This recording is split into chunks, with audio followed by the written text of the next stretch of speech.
శుక్లాంబరధరం విష్ణుం శశివర్ణం చతుర్భుజం ప్రసన్నవదనం ధ్యాయేత్ సర్వవిఘ్నోపశాంతయేత్. గురుర్బ్రహ్మా గురుర్విష్ణుః గురుర్దేవో మహేశ్వరః గురుః సాక్షాత్ పరబ్రహ్మ తస్మై శ్రీ గురవై నమః. ప్రాముఖ్యతని నేను మీకు కొంత వివరించి ఉన్నాను. ధూర్జటి మనందరి పక్షాన పరమశివుణ్ణి ఉద్దేశించి మాట్లాడుతూ మనకందరికీ కనీసం ఏది చెప్పుకోవడం కూడా చేత కాదు, ఏది సుఖమనేటటువంటి భ్రాంతి చేత మనము దుఃఖాన్ని సుఖంగా భావన చేస్తూ మన జీవితాన్ని పాడు చేసేసుకుంటున్నాము. దానికి కీలకం ఎక్కడుందో, ఎక్కడ ఇబ్బంది పడుతున్నామో, ఎక్కడ శరణాగతి చెయ్యాలో, ఎవరు మనకి మిత్ర రూపంలో ఉన్న శత్రువులో, ఏ శత్రువుల్ని గుర్తించలేక మిత్రులుగా భావన చేసి మనం ఇంతటి దుఃఖానికి వశులమవుతున్నామో, వీటిని గుర్తించినటువంటి మహాపురుషుడై ఏ విధమైనటువంటి అరమరిక లేకుండా భగవంతుని పాదముల మ్రోల కూర్చొని ఆయనే భగవంతుడికి విజ్ఞాపన చేశాడు. ఆ పద్యాల్ని మనం ప్రతిరోజు మనస్సులో అనుసంధానం చేయడం వలన కలిగేటటువంటి పరమ ప్రయోజనం మన జీవితంలో కూడా మనం ఎక్కడ తప్పటడుగు వేస్తున్నాం అన్నది మనకు అర్థం అవుతుంది. అన్నిటికన్నా మనిషికి జీవితంలో ప్రధానమైనది ఏమిటంటే తప్పటడుగు వెయ్యడం తప్పు కాదు. ఎందుచేత అంటే తప్పటడుగు వేస్తాం, అసలు జీవిత ప్రస్థానమే తప్పటడుగులతో ప్రారంభం. పిల్లాడు తప్పటడుగులు వేస్తున్నాడండి అంటారు, తప్పు చేస్తాడు, కానీ చేసినటువంటి తప్పుని గుర్తించుకునే ప్రయత్నం చెయ్యాలి. అందుకే ఆ స్కాంద పురాణంలో ఒక చోట ఒక మాట చెప్తారు, ఏ యుగమునందు దేని చేత మోక్షమును సాధించవచ్చు అంటే, కృతయుగమునందు కేవలము తపస్సు వలన, కృతయుగమునందు కేవల జ్ఞానము వలన మాత్రమే మోక్షం. అలాగే తర్వాత త్రేతాయుగంలోకి వచ్చేసరికి తపస్సు వలన మోక్షం, ద్వాపర యుగంలోకి వచ్చేసరికి యజ్ఞయాగాది క్రతువుల వలన జ్ఞానము కలిగి మోక్షం, కలియుగంలోకి వచ్చేసరికి ఈ పై మూడు చేయడం కూడా చాలా కష్టం. జ్ఞాన ఆవిర్భావము అంత తొందరగా కలగదు. కాబట్టి జ్ఞానము కలగడానికి హేతువుగా ఏది చెప్తారంటే పురాణ ప్రవచనమును వినుట అన్నది చాలా ప్రధానమైన సాధన. అందుకే కలియుగ ప్రారంభం నుంచి కూడా శౌనకాది మహర్షులకి సూతుడు పురాణ ప్రవచనం చేయడం ప్రారంభం చేస్తాడు.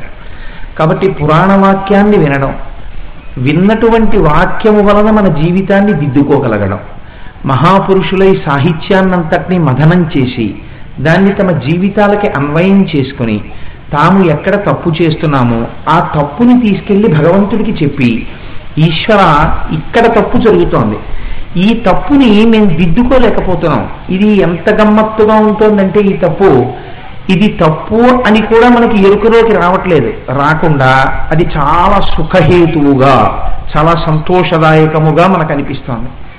ఈ సంతోషము అనుకున్న భ్రాంతిలో మనం ఉండగానే జీవితం పరిసమాప్తం అయిపోతుంది. వచ్చినటువంటి మనుష్య జన్మ, ఇంత పరమ పవిత్రమైనటువంటి మనుష్య జన్మని మనం సత్ప్రయోజనానికి వాడుకునేటటువంటి అవకాశం మనకు కలగట్లేదు. శ్రీకాళహస్తీశ్వర శతకంలో ప్రతి పద్యము ఒక అమృత బిందువే. ఇవాళ నేను ఈ కోణంలో ఎందుకన్నానో 4 మాటలు అన్నాను కాబట్టి నేను ఈ కోణంలో ఒక పద్యాన్ని మీకు ఆవిష్కరించే ప్రయత్నం చేస్తాను. ఎందుకంటే దుర్జటి కాళహస్తీశ్వర శతకం చెప్పేటప్పుడు చాలా తేలిక విషయం ఒక్కటి ఉంది, ఏమిటంటే ఇవాళ ఏం చెప్పాలని పెద్ద హడావిడి ఏం అక్కర్లేదు. మీరు మొట్టమొదట పలుకులు ఏం పలుకుతూ ఉపన్యాసం ప్రారంభం చేస్తారో అటువైపుకి ఏదో ఒక పద్యం వచ్చేస్తుంది. ఎందుకంటే ఆయన మానవ జీవితపు అన్ని కోణములను స్పృశించాడు దుర్జటి. నేను ఇవాళ ఈ కోణంలో మాట్లాడాను కాబట్టి ఈ కోణంలోనే ఒక పద్యాన్ని తీసుకునే ప్రయత్నం చేస్తాను, అవతరించండి. కానీ ఇది మనం చేస్తున్న పొరపాటుని గుర్తుపట్టేటటువంటి పద్యం. ఈ పద్యం వినేటప్పుడు అంత తొందరగా మనస్సు అంగీకరించాలి. అలాగనే అంగీకరించేసింది అనుకోండి మనస్సు, నిజమే, ఇది పొరపాటు, ఇది అసత్యమే, ఇది అబద్ధమే, నేను ఇక్కడ నిన్ను భ్రమలో ముంచేశాను అని మనస్సు కానీ అంగీకరించేసింది అనుకోండి, అంతే, మీ జీవితం ఒక మలుపు తిరిగిపోయింది వాళ్ళతో. ఎందుకంటే మీకు ఒక పెద్ద కీలకం దొరికిపోయిందనమాట. ఇక్కడ మనస్సు నన్ను తిప్పింది, ఇక్కడే నేను పొరపాటు పడ్డాను అన్న పొరపాటు ఒకటి మీకు దొరికిపోతుంది. ఆ పొరపాటు కానీ దొరికిపోయిందా, మీకు ఎప్పుడెప్పుడు మీరు భ్రాంతిలో పడితే అప్పుడప్పుడు మీకు ఈ పొరపాటు గుర్తొస్తుంది. ఓహో మళ్ళీ నన్ను తిప్పుతున్నావా అని అడుగుతారు, మీరు ఎదురు తిరగలుగుతారు మనస్సుకి. మనస్సుకి ఎదురు తిరుగు అని చెప్పడం తేలిక, మనస్సు నిన్ను పాడు చేస్తోందని గుర్తుపెట్టుకో అని చెప్పడం తేలిక. కానీ ప్రధానంగా ఎక్కడ మలుపు తిప్పేస్తోందో చెప్పడం చాలా కష్టం. చెప్పి అక్కడ మీరు గుర్తుపట్టేట్టు చేయడం చాలా కష్టం. అది దూర్జటి చేసిన గొప్ప ప్రయోగం. ఎవ్వరి మీద పెట్టలేదు, ప్రజల మీద పెట్టలేదు. శంకరుడి దగ్గర కూర్చుని శంకరుడితో చెప్పాడు, నువ్వే చేశావు ఇదన్నా. ఇంత గొప్పగా, ఇంత నిజాయితీగా ఇలా భగవంతుణ్ణి నిలదీసి చెప్పగలిగినటువంటి శక్తి ఎవరికి ఉంటుందండి? ఇప్పుడు నన్ను ఎవరో భ్రాంతిలో ముంచేసి నన్ను పాడు చేసేసారనుకోండి, పాడు చేసేస్తే నేను వారి దగ్గరికి వెళ్ళేది తప్పు, నా చేత తప్పు చేయించేశారు, నా వల్ల ఒక పెద్ద పొరపాటు జరిపించేశారు వాళ్ళు, కానీ నేను ఇన్నాళ్ళు అది చాలా మంచి పని అన్న భ్రాంతిలో ఉండిపోయాను అని నాకు అనిపించింది అనుకోండి, అప్పుడు నా మాట చాలా సాత్వికంగా ఉంటుందని మీరు అనుకోలేరు, కొంచెం వ్యగ్రతతో ఉంటుంది. అవతల వాళ్ళు ఎంత గౌరవనీయులైనా అవనివ్వండి, నన్ను ముంచేశారు మేస్టారు మీరంతా కదా. మేస్టార్ అంటే నేను మా గోపాలకృష్ణ స్వామిని ఉద్దేశించి కాదు, మేస్టార్ అంటే ఒక గౌరవ వాక్యంగా చెప్తాను, అయ్యా నన్ను మీరు ముంచేశారు అంటాం. కాబట్టి ఆ పొరపాటు తెలుసుకున్నప్పుడు వచ్చేటటువంటి మాట వ్యగ్రత అలాగే ఉండాలి. అంతేగాని ఆహా నన్ను గొప్పగా ఉంచేశారండి మహానుభావ అని అన్నారనుకోండి, అంటే అప్పుడు కూడా ఇంకా ఆనందం అనుభవిస్తున్నట్టే. అది చెప్పడానికి కూడా ఏదో మొహమాటమే, ఏదో ఎక్కడో ఇంకా అప్పుడు కూడా చేతులు కట్టేసుకోవడమే. అలా ఉండక్కర్లేదు. ఆ ఈశ్వరుణ్ణి నిలదీస్తున్నాడు ఇవాళ దూర్జటి. మీరు కూడా ఇప్పుడు ఎందుకు నిలదీస్తున్నాడో పట్టుకోవాలంటే మీరు కొంచెం సావధాన చిత్తులై వినాలి. ఎందుచేతమో తెలుసా అండి, కొన్ని కోట్ల జన్మల నుంచి ఇక్కడే జరుగుతోంది వంచన. ఆ వంచన ఎక్కడ జరుగుతోందో ఇవాళ దొరికి పుచ్చుకోవాలంటే అంత తొందరగా ఏ మనస్సు మిమ్మల్ని పుచ్చుకోనివ్వదు. ఆ సమయం దగ్గరికి వెళ్ళేటప్పటికే దాటేస్తుంది, ఎటో తిప్పేస్తుంది మిమ్మల్ని. కాబట్టి ఆ పద్యం నాకైతే అనిపిస్తుంది గొప్ప ఉపదేశమే లోకమునకు అనిపిస్తుంది. ఇప్పుడు మీరు నేను చెప్పిన నేపథ్యంలో ఈ పద్యాన్ని అవతరించండి.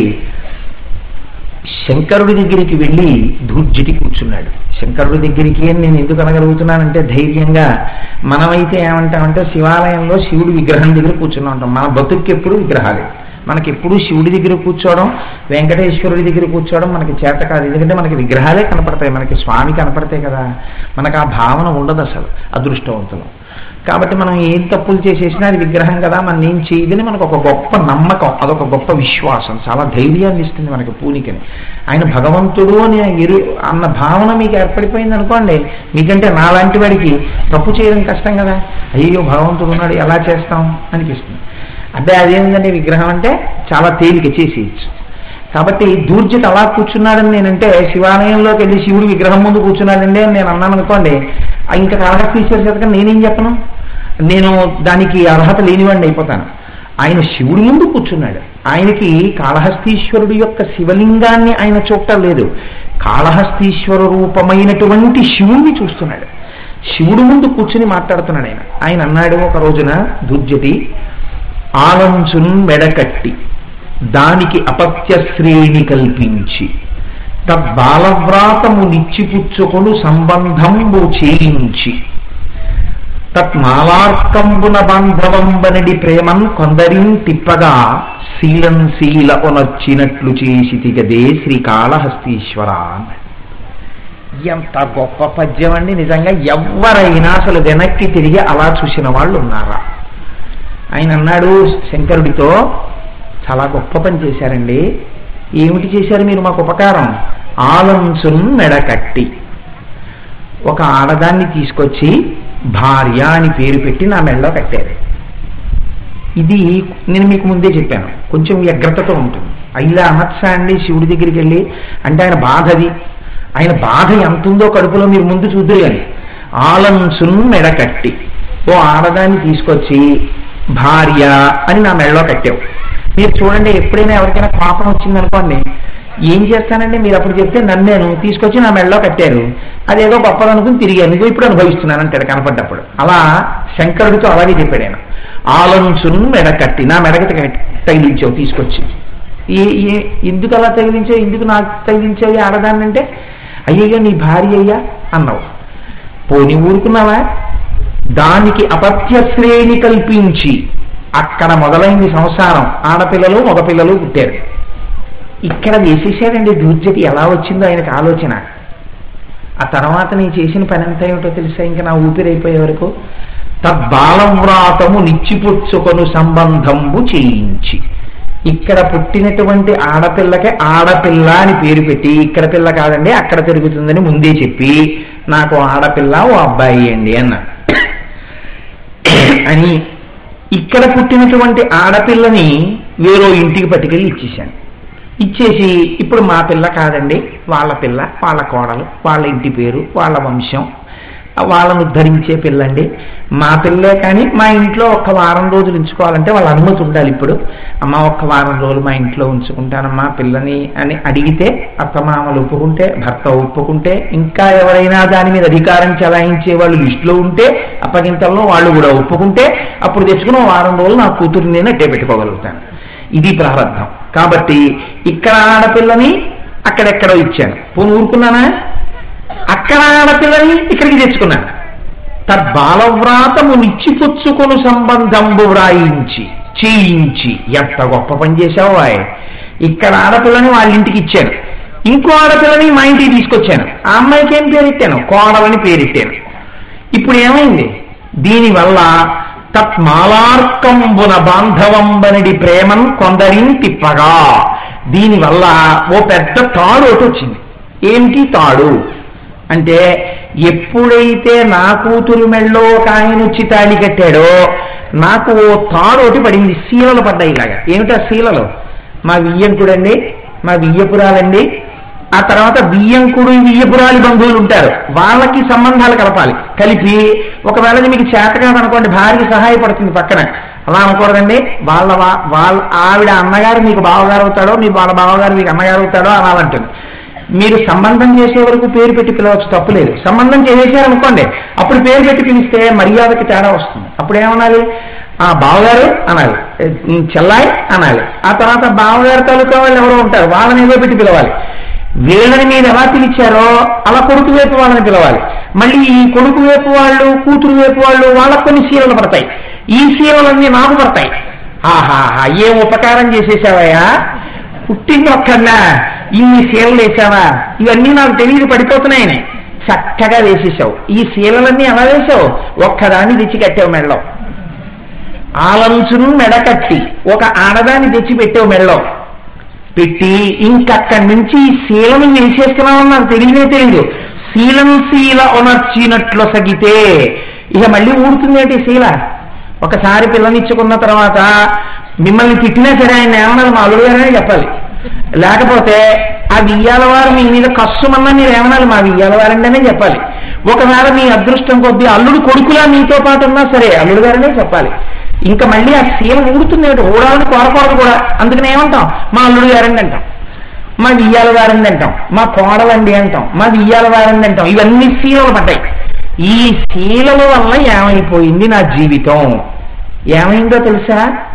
నాకు తెలియకుండా శీలం శీల ఒనర్చినట్లు సగితో చక్కగా శీలలు వేసేసి ఓ పెద్ద బంధం ఒకటి నాకు వేసేసావు. నేను దీని మధ్యలో కొట్టుకుంటూ కూర్చున్నాను. ఊడిపోయింది జీవితం. ఊడిపోయాక ఏమైంది? ఒక్కసారి ఊపిరి వెళ్ళిపోయిన తర్వాత ఇన్ని రకాల బంధుత్వాలు వాళ్ళు వచ్చి చుట్టూ నించున్నారు. ఎన్ని రకాల బంధుత్వం నా శరీరంతో ఉందో అన్ని రకాల బంధుత్వంతో పిలిచారు. మామయ్య గారు వెళ్ళిపోయారని ఒక ఆయన అన్నాడు, నాన్నగారు వెళ్ళిపోయారని ఒక ఆయన అన్నాడు, బాబాయ్ గారు వెళ్ళిపోయారని ఒక ఆయన అన్నాడు, పెద్దనాన్నగారు వెళ్ళిపోయారని ఒక ఆయన అన్నాడు, మా అన్నయ్య వెళ్ళిపోయాడని ఒక ఆయన అన్నాడు, తమ్ముడు వెళ్ళిపోయాడని ఒక ఆయన అన్నాడు, మా గురువు గారు వెళ్ళిపోయారని ఒక ఆయన అన్నాడు. ఇన్ని రకాల పేర్లతో పిలిచి ఇన్ని రకాల బంధుత్వాలతో ఇంతమంది వచ్చి ఏడ్చినా ఇది కదలేదు. బతికున్నన్నాళ్ళు వీళ్ళందరి కోసం తిరుగుతూనే ఉంది పిచ్చెక్కి. ఎంత గొప్ప మర్యాద చేశావయ్యా శంకర, ఏం బిగించేశావయ్యా, ఇది తెలియలేదయ్యా నాకు ఇలా బిగించేశావని. ఏమిటి ఈ పద్యంలో రహస్యం మీరు ఆలోచించండి.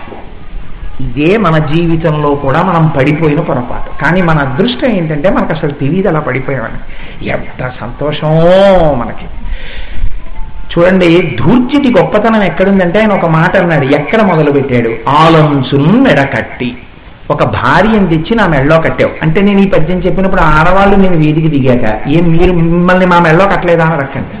నేను ఎందుకంటున్నానంటే ఇక్కడ దాని అర్థం ఏమిటంటే ఆవిడ నా మెడకి తగులుకున్నట్టే నేను ఆవిడ మెడకి తగులుకున్నాను, నాకేం సందేహం లేదు. నేను ఆ మాట చెప్పడానికి నేనేం బెంగ పెట్టుకోవట్లేదు, నేనేం బాధపడలేదు. ఎందుకంటే ఇద్దరము సంసారంలో ఉండి ఒకరినొకళ్ళం ఉద్ధరించుకున్నప్పుడు ఆవిడికి నేను బరువు అయ్యాను, నాకు ఆవిడ బరువు అయినట్టే లెక్క శాస్త్రంలో.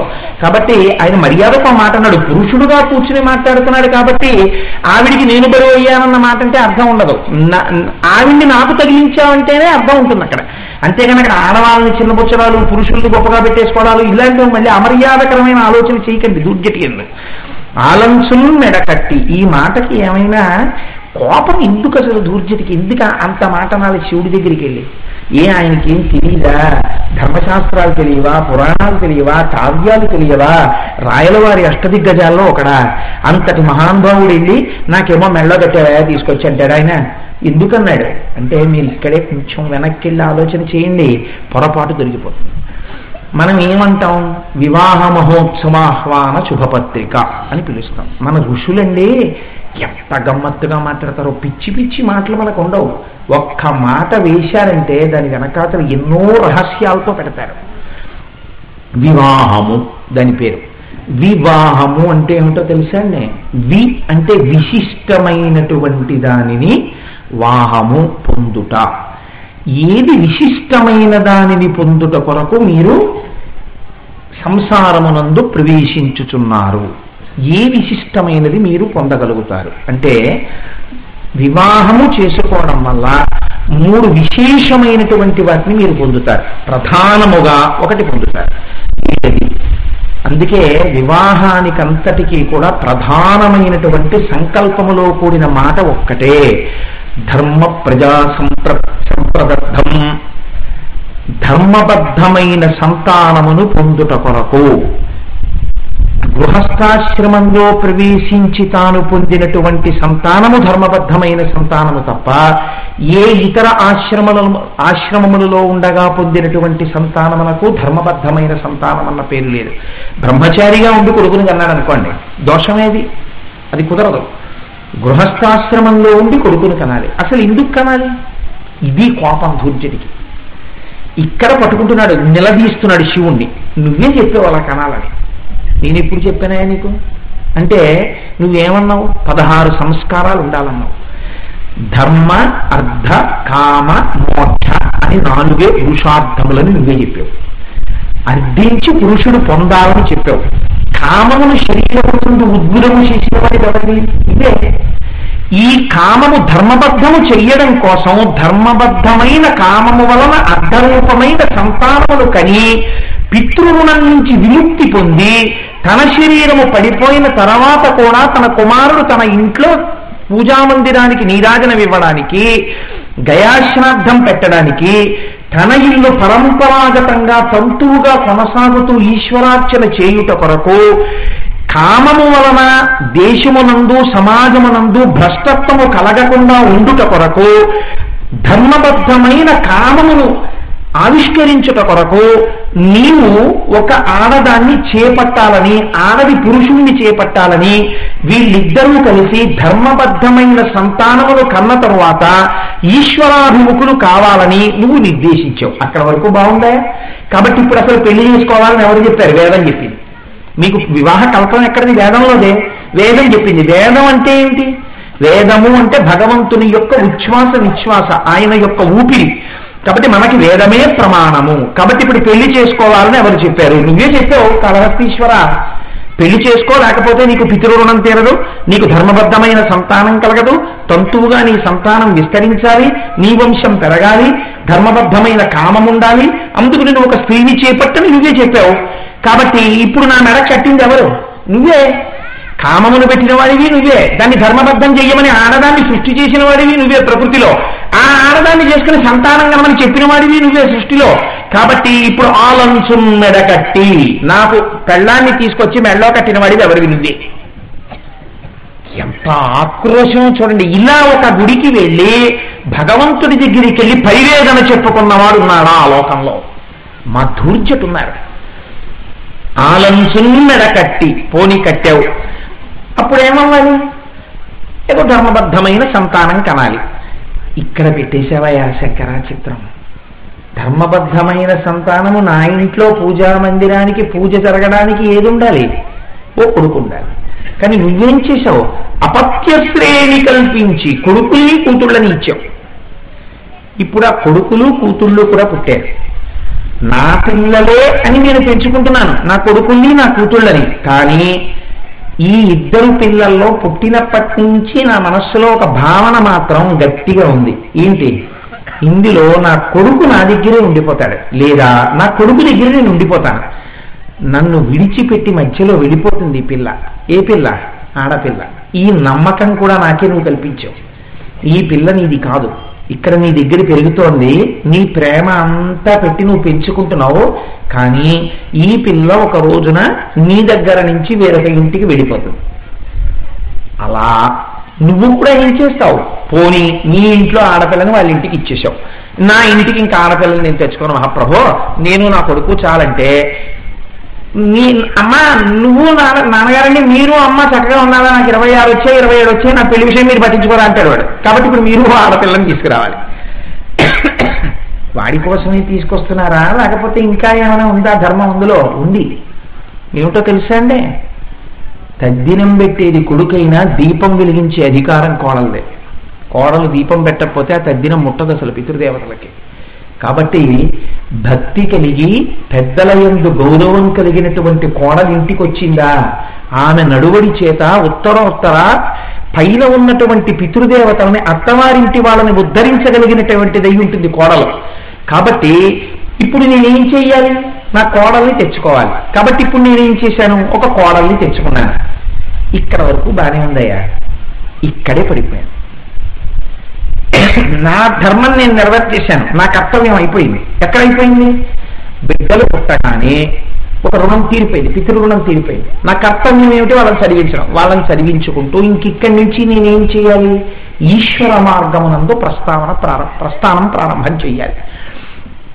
ఇక్కడ నువ్వు గృహస్థాశ్రమాన్ని దేని కొరకు ఇచ్చావు అంటే, గృహస్థాశ్రమంలో ఉన్నటువంటి పురుషుడు గృహస్థాశ్రమం ఎంతవరకు అవసరమో అంతవరకు ఇది నిజమైన పరమ జాగ్రత్తని నేర్పుట అంటే లోకమంతటిని ఈశ్వరుడిగా ఉపాసన చేయడం. కారణంగా తనకు అవసరం ఏదైనా జోనికి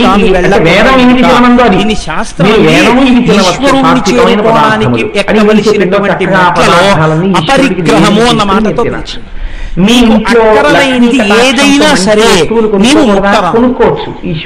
నీకు మడిబట్టతో పూజ చేసుకోవడానికి ఒక నూలు వస్త్రంతో నువ్వు చెయ్యగలిగినప్పుడు కోటి పట్టు పురుగుల్ని చంపే పట్టు పంచతో నువ్వు చేయబడిపోయినా తెలుసా?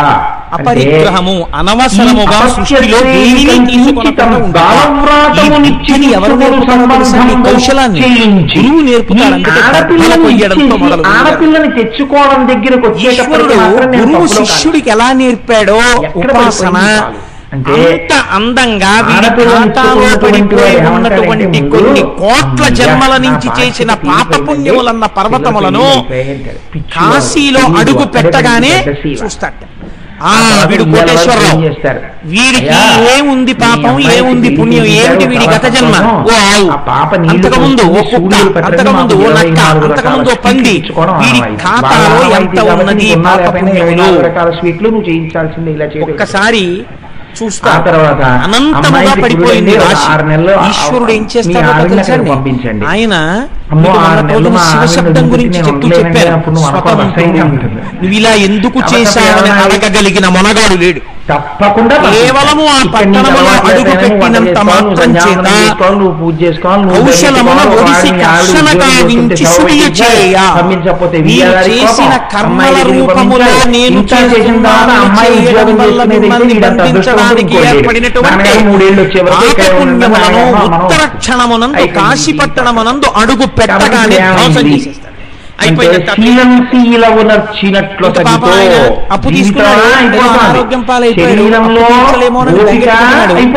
ఉదారుడై అప్పిచ్చిన చాలా మంచి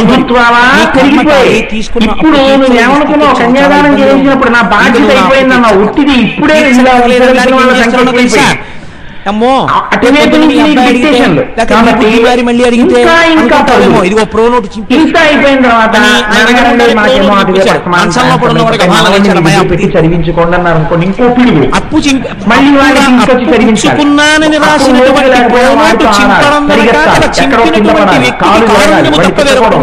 ఇయ్యాల వారు అప్పుడు పరామర్శ వస్తారు, ఏంటంటే పడిపోయారు ఆరోగ్యంతో మళ్ళీ తిరిగితే చాలు.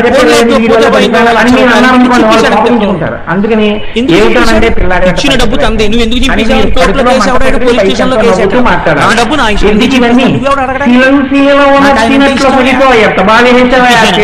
చింపేశాడు. అలా ఏమైంది, కాశీలోకి వచ్చాడా చెప్పాడు, కాశీలోకి వచ్చి చింపేస్తాను. అదేంటంటే కాశీలోకి వచ్చి చింపాడు,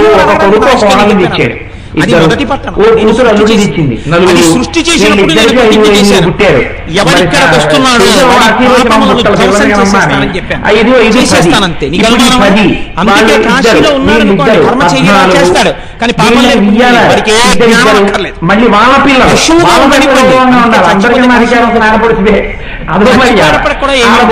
ఆవిడ భర్త మళ్ళీ వాళ్ళ తల్లిదండ్రులు నువ్వు మళ్ళీ 2-3 ఫ్లాట్లు తీసుకోవాలి, వీళ్ళందరికీ బట్టలు పెట్టాలి,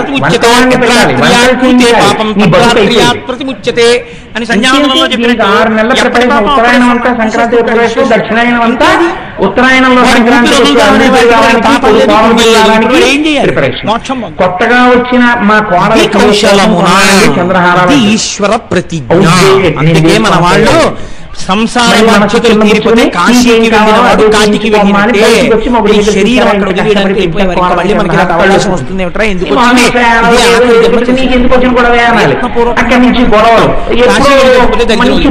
చూస్తుంది. కాబట్టి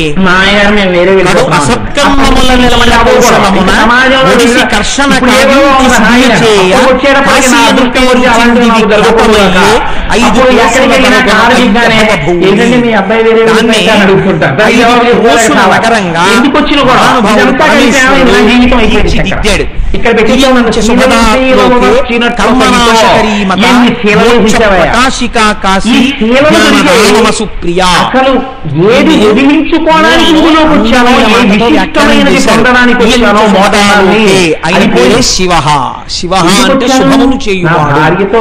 ఇటువంటి శుభం చేస్తున్నాడు, ఇవాళ జ్ఞానం ఇచ్చి శుభం చేస్తున్నాడు. జ్ఞానం ఎలా పెడుతుంది గురించి కర్మనాశకరీమత.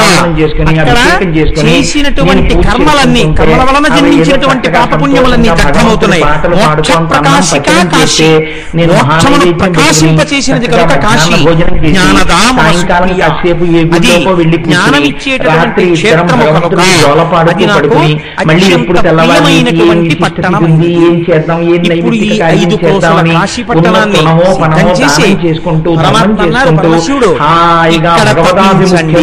జీవితాన్ని గడుపుతూ ఆఖరణ ఒక వయసు వచ్చిన తరువాత ఎంత ఐశ్వర్యం ఉన్నా పిల్లలకు అప్పచెప్పేసి ఆయన కేవలం తపస్సు చేశారంటే, ఆయన తపస్సు చేస్తున్నప్పుడు ఆయన శరీరాన్ని పోషించుకోవడానికి తింటూ జర్జరీభూతమై శిథిలమైపోతున్నటువంటి శరీరాన్ని సాక్షి మాత్రంగా పడిపోతోంది. వాళ్ళందరూ దీంతో బంధాలు పెట్టుకున్నారు, కానీ ఇది పడిపోతుంది ఒకనాడు. ఈ పడిపోయినటువంటి శరీరం కాదు, దీనిలో ఉన్న ఆత్మ నేను అని ఈశ్వర ఇన్ని సంబంధాల రూపంలో నాకు ఐశ్వర్యాన్ని కటాక్షించావు, నీకు ఒక నమస్కారం. వీళ్ళందరూ సంతోషంగా ఉండాలి, నేను మాత్రం ఎప్పుడు నీ పాదముల యందు విశ్రాంతి లేనటువంటి హాయిగా భగవంతుడి ధ్యానం చేసుకుంటూ గడుపుకోవలసినటువంటి జీవితం నీళ్ల వంక చూసి ఆశ్చర్యపోతున్నాడు. తాను కూర్చున్నటువంటి కాశీ పట్టణాన్ని వచ్చినప్పుడు శ్రీ మహావిష్ణువు యొక్క శరీరం నుండి తపము యొక్క వ్యగ్రత చేత కలిగినటువంటి జలధార మళ్ళీ కాశీ పట్టణం నీటితో. ఇప్పుడు శంకరుడు చూశాడు, నా కోణాన్ని చూసి ఇది కాశీ పట్టణం కలిగిన జలధారల యందు మునిగిపోతోందని తన త్రిశూలము చేత పట్టి పైకెత్తాడు. మొట్టమొదటి త్రిశూల స్పర్శ పైకెత్తి ఇలా పెట్టేటప్పటికి ఈ నీళ్ళలోంచి భూమి పైకి వస్తుంది. భూమి పైకి లేస్తోంది వారణాసి. ఆశ్చర్యంతో ఇలా అండంలో చెవికి పెట్టుకున్నటువంటి ఒక ఇంట్లో సింహాసనాన్ని అర్చన నీళ్ళలో పడిపోయి అది ఎక్కడ పడిందో నీరాజనం తీసుకోండి అంటే మేమిద్దరం వచ్చి కళ్ళ కట్టుకుంటాం. మేమిద్దరం కూర్చొని ఇంకా ధ్యానంలో మేము మానస పూజ పైకెత్తాడు పరమాత్మ. త్రిశూలం మీద పైకెత్తి ప్రతిజ్ఞ చేశాడు, మర్యాద నీది. ఇప్పటి వరకు ఈ పట్టణాన్ని మాత్రమే సృష్టించాను, ఇప్పుడు చెప్తున్నాను. ఎక్కువ మౌనంలో లయం జరిగిపోయినప్పుడు లోకాలు ప్రళయ జలముల యందు ఈ లోకమంతా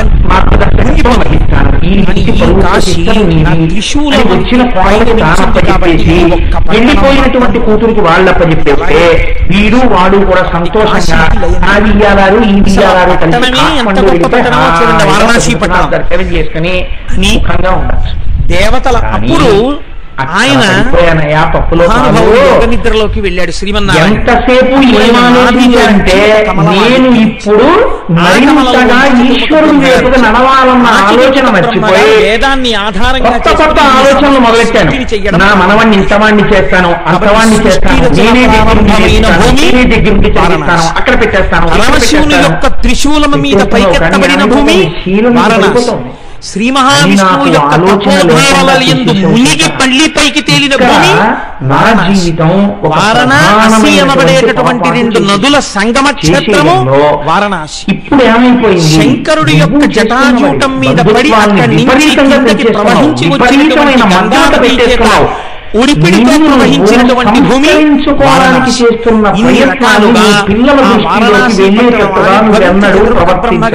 సృష్టి చేయబడి ప్రజాపతులు దేవతలు రాగానే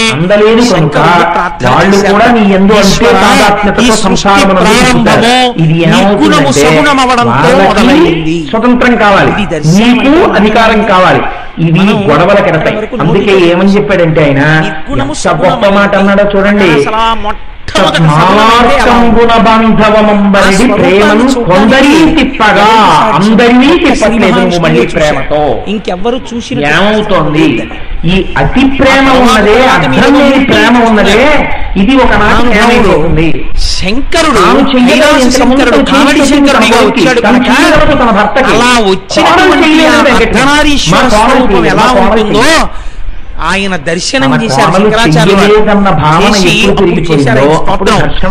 చంపేయ గౌరార్ధ శరీరకాయై కర్పూర గౌరార్ధ శరీరకాయ ధమ్మిల్లకాయై చ జటాధరాయ నమః శివాయై చ నమః శివాయ కస్తూరికా కుంకుమ చర్చితాయై చితారజ పుంజ విచర్చితాయ కృతస్మరాయై కృతస్మరాయ నమః శివాయై చ నమః శివాయ బంధం పడిపోయింది అని ఒక పక్క ఎర్రగా ఉన్న అమ్మవారు, తెల్లగా ఉన్న పరమశివుడు, ఒక పక్క విభూతి చేత అలంకరింపబడిన శంకరుడు, ఒకవైపు కస్తూరి తిలకంతో ఉన్న అమ్మవారు, ఇద్దరితో కూడినటువంటి ఆ అర్ధనారీశ్వర స్వరూపాన్ని నమః శివాయై చ నమః శివాయ అంటూ శంకరాచార్య వారు దర్శనం చేసి స్తోత్రం చేశారు మహానుభావుడు. కాబట్టి ఇప్పుడు దేవతలందరూ ప్రార్థన చేస్తే సృష్టి నీ వల్ల ప్రారంభమైంది కాబట్టి విశ్వమునకు ఈశ్వరుడవు నీవు కనుక విశ్వేశ్వర నామంతో విశ్వమునకు నాథుడవు నీవు కనుక రెండు నామములు. ఈ సృష్టి అంతా ఆయనది, ఆయన ఏమైనా చెయ్యబెట్టి తీసేసుకుంటాడు. రెండు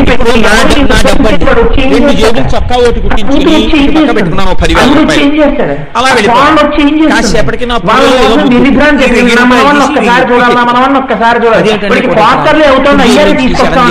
నేను ఎంతో మంది చూశానండి.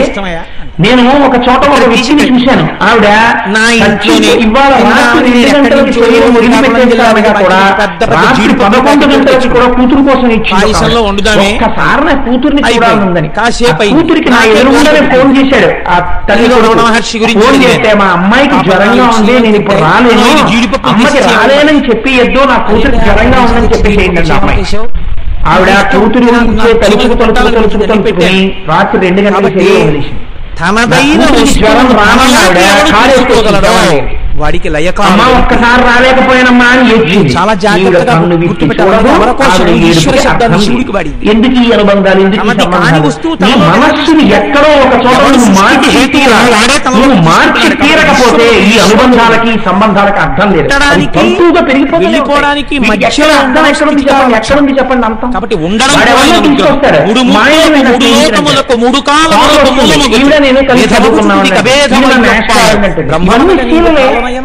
వీళ్ళు మేము చిన్నప్పుడు కలిసి భావన అందచేయగలిగారు. శంకరుడు ఈ సృష్టికంతటికి ఈశ్వరుడై ఉన్నాడు కనుక విశ్వేశ్వరుడై ఉన్నాడు.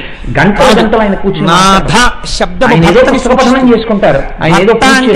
ఆయనకే చెందినవాడను ఒక ఆయన అలవాట్లేదు. ఆయన ఎక్కువ మాట్లాడిన 10 నిమిషాలు ఎవరైనా పిలవాలంటే 6 లక్షణాలు ఉండాలి అని చెప్పింది శాస్త్రం. అలాంటి ఇల్లు కూడా ఆయనకే చెందినదానను, ఆయన చేతనే భోగింపబడుట, ఆయన చేతనే రక్షింపబడుట, సర్వ కార్యక్రమములు ఆయన యొక్క ప్రీతి కొరకు, ఆయన యొక్క అభ్యున్నత కొరకు చేయుట, ఆయనతో కలిసి ఉండుట మాత్రమే సుఖముగా భావించుట, ఆయన నుంచి విడువడుటయే తన దుఃఖమని నిర్వహణ చేత వైభవాన్ని పొందుకుంటారు. ఏ స్త్రీకి ఏ దేవాలయాలు ఉంటాయో ఆ స్త్రీకి ఆ పురుషుడు మార్గదర్శకత్వం చేయడం. ఇప్పుడు ఈశ్వరుడితో మీరు ఈ భావన ఈశ్వరుడితో కలుస్తున్నారు కాబట్టి నది సముద్రంలో కలిసినట్టు అందరూ ఆయనలోకే కలవాలి.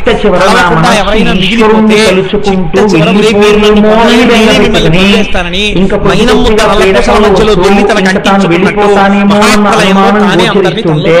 ఇంకొకసారి మనుష్య జన్మలోకి వస్తానో రాలేను కనుక ఇప్పుడు ఏమైంది? భాగవతం 12 స్కంధాలు భాగవతం 12 స్కంధాలు చదివేసుకున్నవాడిని అన్ని ఇవ్వగలదు, సృష్టి చేయగలదు, స్థితి చేయగలదు, లయం చేయగలదు. మీరు ప్రయత్నపూర్వకముగా చేరవలసినది దాని కొరకు మాత్రమే ఉపాసన, ఈశ్వరుడి కొరకు ఉపాసన, ఇంకొక దాని కొరకు ఉపాసన అన్నమాట లోకంలో లేదు. కాబట్టి ఇప్పుడు ఆయన విశ్వనాథుడు, ఆయన అక్కడ శివలింగ రూపంలో విశ్వేశ్వరలింగంగా విశ్వనాథలింగంగా కాశీపట్టణంలో ఆవిర్భవించాడు. ఇవన్నీ అనుబంధాలు పెట్టుకున్నా ఇవన్నీ ఎంతవరకు అంటే ఇంటెన్సివ్ ఇప్పుడు ఆయన అవతరిస్తే తీసుకెళ్ళడానికి వాళ్ళు ఇవన్నీ ఏమీ నాతో రావు కాబట్టి నాతో వచ్చేది ఏదైనా ఉంటే ఈశ్వరుడు ఒక్కడే అటువైపు తిప్పేస్తాను. మనస్సు తిప్పలేక హేతువుని అర్థం లేకుండా ఇంకా ఇంకా పంతులు కింద పెంచేసుకుని ఈ సంబంధాలతో ముళ్ళేసేసుకుని అభిజాత్యాలకు వెళ్ళిపోయి, అహంకారాలకు వెళ్ళిపోయి, గొడవలకు వెళ్ళిపోయి, ప్రేమలకు వెళ్ళిపోయి అనేక రకాలుగా నీ మనస్సుని వ్యగ్రతలలో ఎవరి మాట కాదనలేని వాడు అందరికీ మాట ఇచ్చేస్తాడు. కొందరిని చూసి సంతోషపడిపోతూ చచ్చిపోతే ఏమైంది?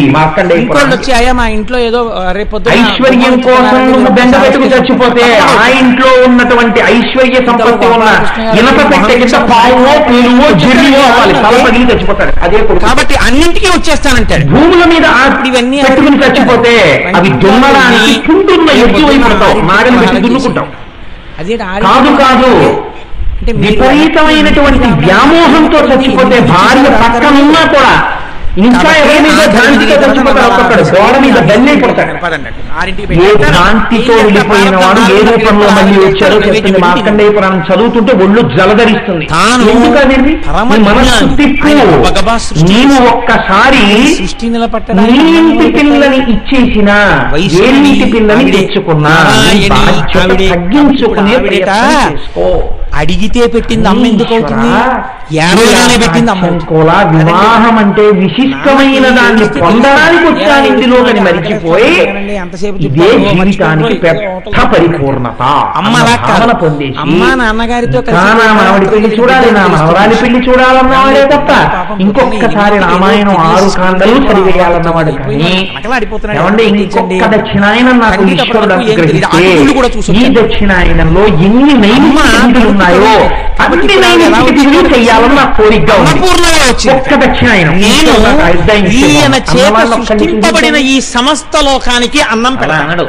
ఎలా పెడతానో తెలుసా? పాత్ర పట్టుకుని పాయసాన్ని కోరికలు మణిగణ ఖచ్చితమైన తెడ్డుతో ఇలా పట్టుకుని ఉంటాడు. అమ్మా అన్నమే పాపం, అమ్మా అయిపోయింది వడ్డించేసాను. భ్రాంతి అంటే కప్పిపుచ్చడానికి మనవడి మీద పెట్టడం. అయిపోయింది అనుకోండి పిల్ల అమ్మా అందనుకోండి అయిపోయింది, క్యారేజీ సదనం అయిపోయింది, నువ్వు వచ్చి తినేస్తే చాలు, పళ్ళెల్లో లేమంటే లేవు, 7:15 లేస్తావు, లేచింది ఆలస్యంగా పిల్ల, దానికోసం ఆశ్రమము కాదు. ఈయనేమో పూజ సంధ్యావందనం అక్కడ కూర్చుంటారు, వచ్చేవాళ్ళు వెళ్ళేవాళ్ళు, పిల్ల 7:15కి లేస్తుంది. నిర్వహణ కోసమని అన్నం పట్టుకుని వచ్చింది కారుణ్యమూర్తి అయి మా అమ్మ. ఆవిర్భావం చూడండి ఎంత గొప్ప క్షేత్రమో.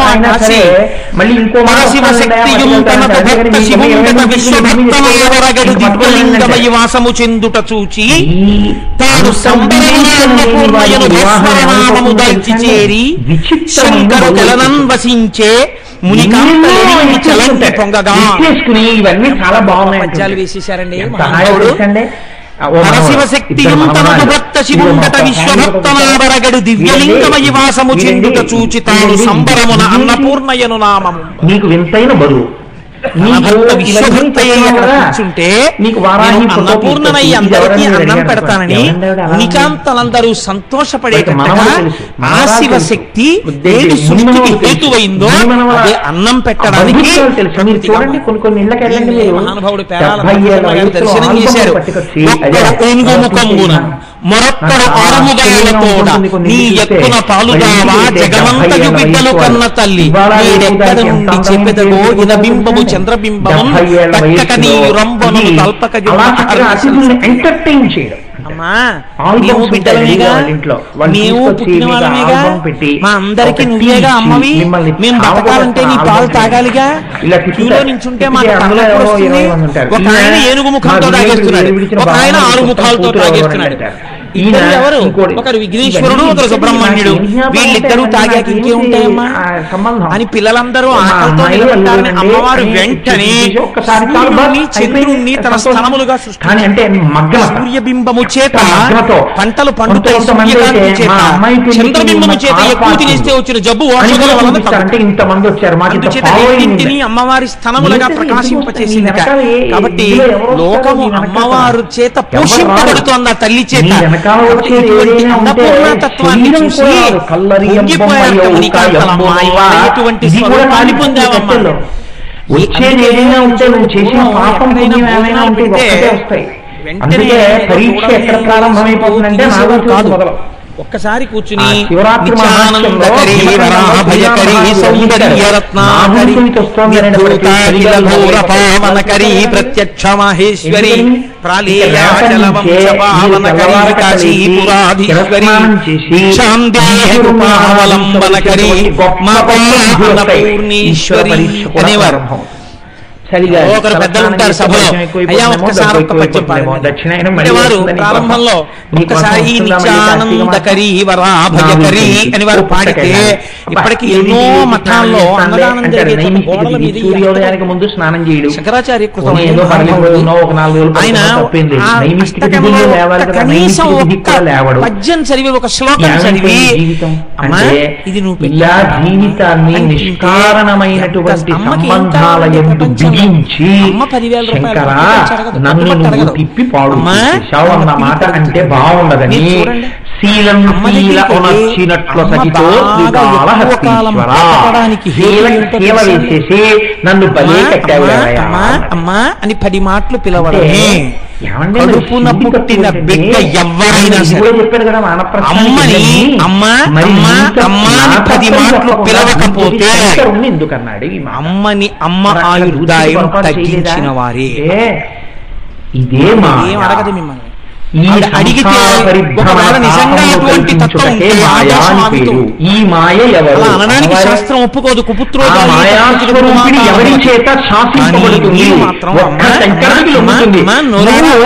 మాయ నా మీద ప్రసరించకుండా ఆపలేదు. అమ్మ ఆయుర్దాయాన్ని దూర్జుని జోలికి వెళ్ళకో అని నువ్వు అనలేదు.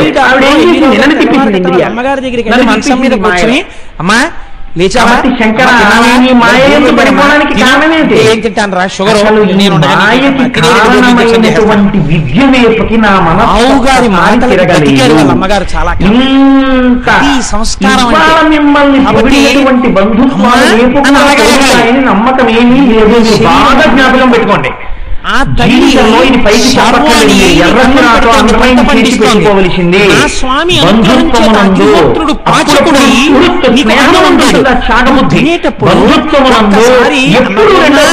తింటే పొగిడిన వారు రేపు మిమ్మల్ని విమర్శించవచ్చు. ఎందుకంటే ఇవాళ మీ మనశ్శాంతికి కారణమైన వారు రేపు వారే మీ అశాంతికి కారణము కావచ్చు.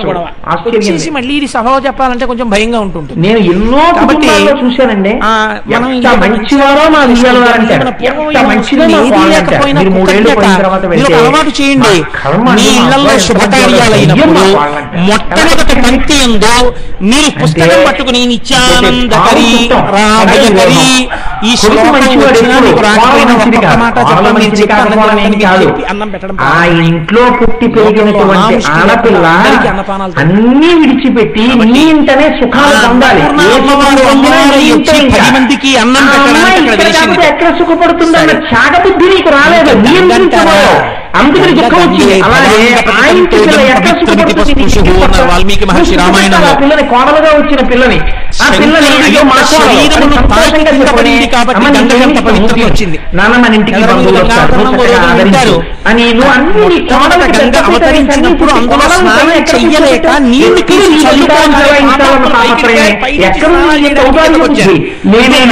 లేనప్పుడు ఎక్కడి నుంచి వస్తాయి ప్రేమలు రమ్మంటే. కాబట్టి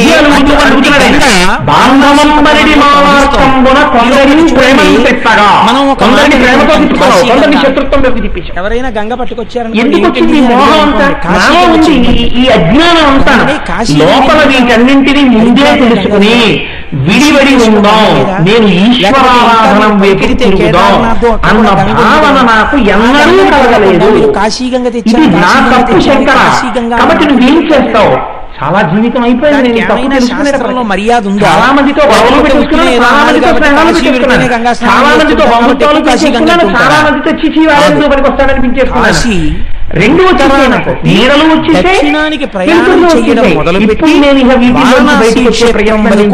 అందరితో మంచివాడు అనిపించుకోవడం వారణాసి పట్టణంలో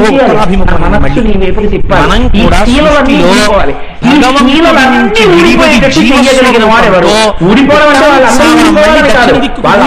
కూడా నువ్వు మాత్రం నీతి బొట్టు కలిసిపోవడం, మళ్ళీ పుట్టడం, మళ్ళీ ఉత్తరానికంటే మళ్ళీ పుట్టడానికి ఎడుతున్నాం, మళ్ళీ దక్షిణానికి ఎడుతున్నాం, ఇలా తిరుగుతున్నాం. ఈ తిరగడం అన్న చక్రం ఎప్పుడు ఆగుతుందంటే అదే కాబట్టి గంగ కాశీలో ఉత్తరానికి తిరిగింది. అందుకని కాశీ గంగ పరమ పుణ్యప్రదమనడానికి కారణం ఇది కాదు. కాశీ గంగా కాశీ గంగా అనడానికి ఇది కారణం. కోటేశ్వరరావు గారికి కాశీలో ఉన్నటువంటి గంగయందు స్నానం చేయడానికి మనసు ఒక మాట రాస్తారు. శంకర భగవత్పాదులు వెళ్ళి కాశీలో గంగలో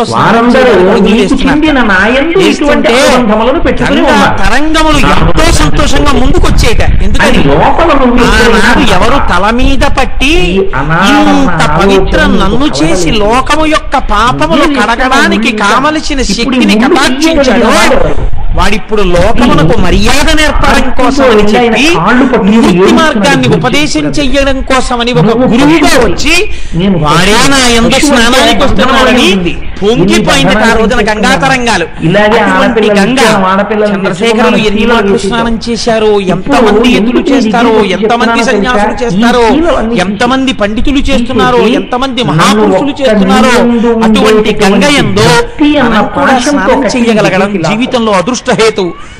ఆ గంగ గురించి ఒక మాట చెప్తారు.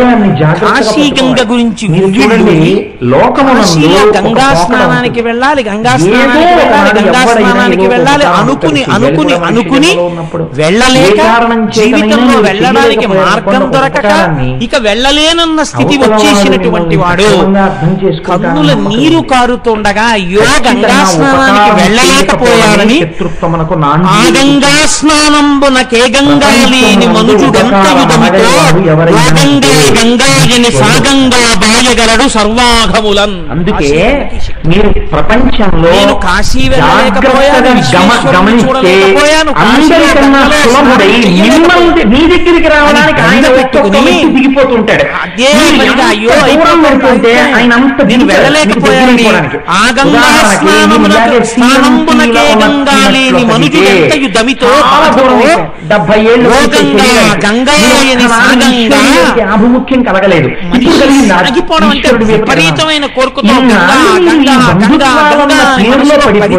వాడికి అధికారాలు చలాయించారు, తిట్టారు, ఆ నోటితో ఎన్ని పాపపు మాటలు ఆడారు, ఎందరినో బాధ పెట్టారు. ఎలా పోతాయి? ఎలా అంటే అభయం ఇచ్చేవాడు ఎవరో ఏడిస్తే బాగా జ్ఞాపకం పెట్టుకోండి. నీ బంధువులందరూ కలిసి వచ్చి నిలబడి నిన్నింక మేమేమన్నాం, నువ్వు అన్నవన్నీ మేము మర్చిపోతున్నాం, ఇంకా వచ్చేస్తామని బంధువులందరూ అన్నవాళ్ళు ఒక్కడిని నాకు చూపించండి. చిత్రం తెలుసా అండి? అలా అనరు బంధువులందరూ. ఐశ్వర్యమును బాధించుకోవడంలో కూడా దెబ్బలాడుకుంటారు కొడుకు కూతురు. దగ్గరికి వెళ్ళి నేను దూరం అయిపోయానయా నీతో, మీరు ఏడవడానికి సిద్ధపడితే చాలు, ఏడవట్లేదు. దగ్గరకు వచ్చేసేవాడు ఎవడు అని పిలిచిన నరు అని ముక్తి అయ్యా నేనున్నాను అన్నానా అని గంగ రమ్యతరంగా ఇప్పుడు అంటారు. ఇప్పుడు చూడండి, అంటే నేను అదే దూర్జిటి పద్యాన్ని కలుపుకుంటున్నాను ఒక దాని పక్కన. ఎలా అయితే మన జీవితానికి బాగా అన్వయం అవుతాయో దూర్జిటి రాశారని ముక్తి కడ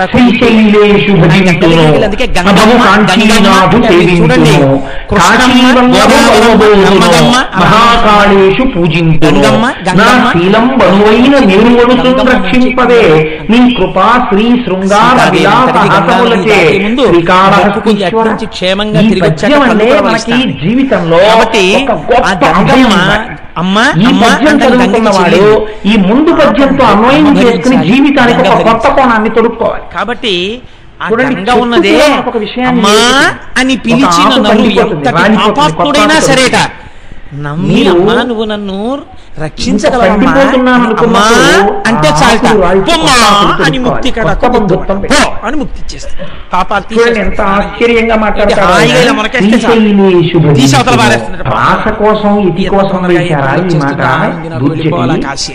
కాబట్టి అమ్మాని పిలిచిన ముక్తి కడకు ఆలోచించండి. నేనేదో పొగుడుగా ఒక్కసారి కనపడమ్మా అంటాడు పరీక్షిత్.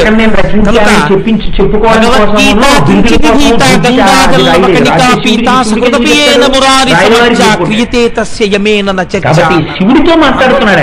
మాట్లాడుతున్నప్పుడు ఏ ఏ క్షేత్రములు భగవద్గీతలో ఒక్క శ్లోకాన్ని బాగా అర్థం చేసుకుని జీవితంలో అనుష్ఠానంలోకి తెచ్చుకున్నటువంటి వాడికి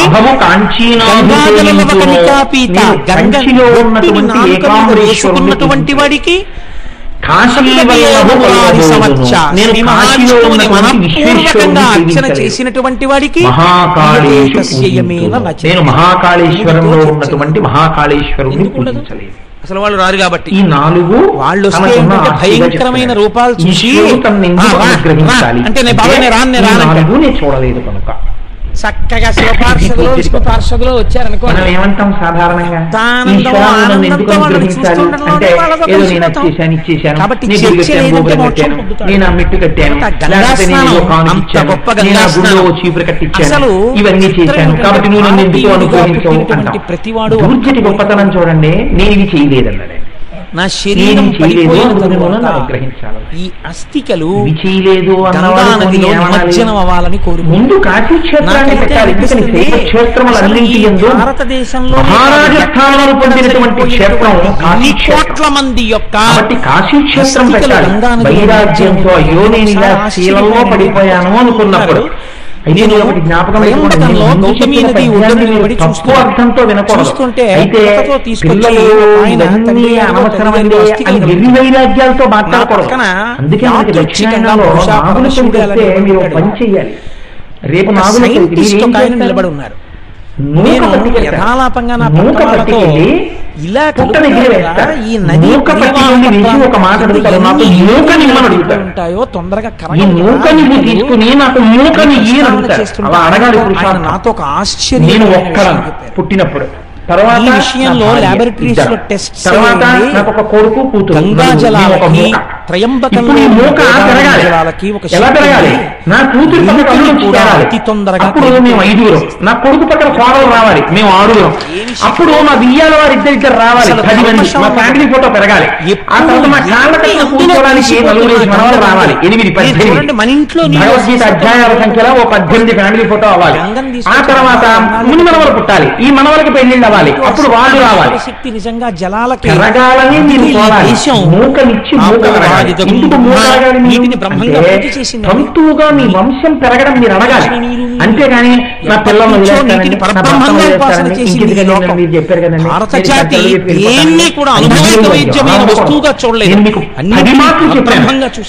కూర్చొని ఉండగా మా బాబాయ్ గారు, మా పెద్దనాన్నగారు, మా గురువు గారు, మా నాన్నగారు, మా మామగారు అంటుంటే సంతోషించాలి. ఇది ఐశ్వర్యం.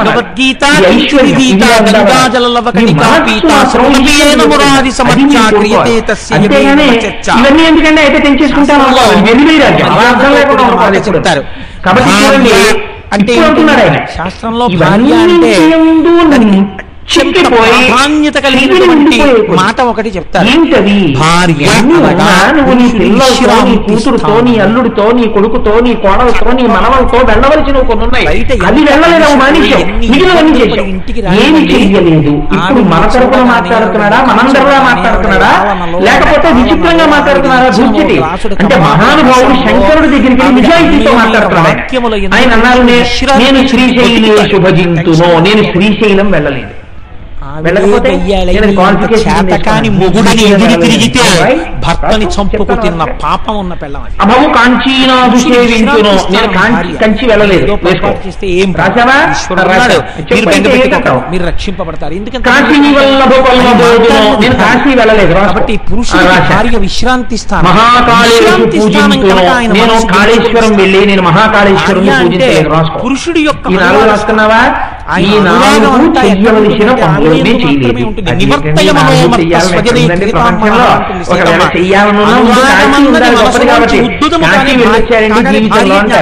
కాశీ మానేసి ముందు ఈ రెండో భార్య ఉంటాయి. అందుకే అసలు స్త్రీకి ఈ జాతి వేసినంత పెద్ద పీట పట్టుకుంటే మీరు ఇన్నాళ్ళు ఏ ఆటి పొందలేదో. అనురాగములు పరమశివుడికి అనురాగం ఏంటి? ఆయన మహానుభావుడు, గొప్ప జ్ఞాని. అటువంటి అనురాగాన్ని ఆయన అనురాగాన్ని అందుకే శాస్త్రంలో అంటారు శివుడికి 4 పొందుతారు, అదే పొందుతారు. అందుకొచ్చే ఆ పంచాయతీ. శివుడికి 4 భార్యలు. ఇప్పుడు ముందు ఏది చెప్పాడు? ఆయన అనురాగాన్ని 4 చూరగొన్నారట. ఒకటి గౌరీ ఒకటే, ఆకాశ గంగ ఒకటే, కాశీ ఒక్కటే, దక్షిణ కాశీ ఒకటే, 4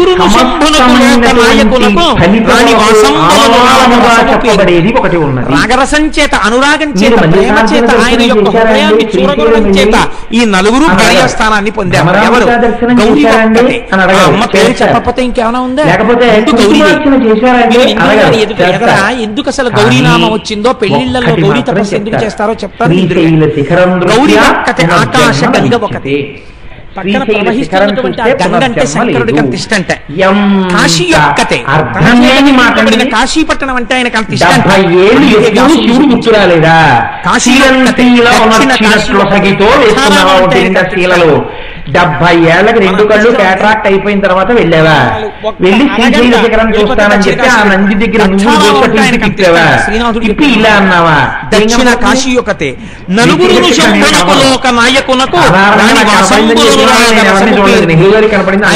అనురాగాన్ని చూరగొన్న వాళ్ళ వల్ల చాలా మంది వచ్చారు, మాకు కనపడింది అన్న వాళ్ళని నేనేం చూడలేదు.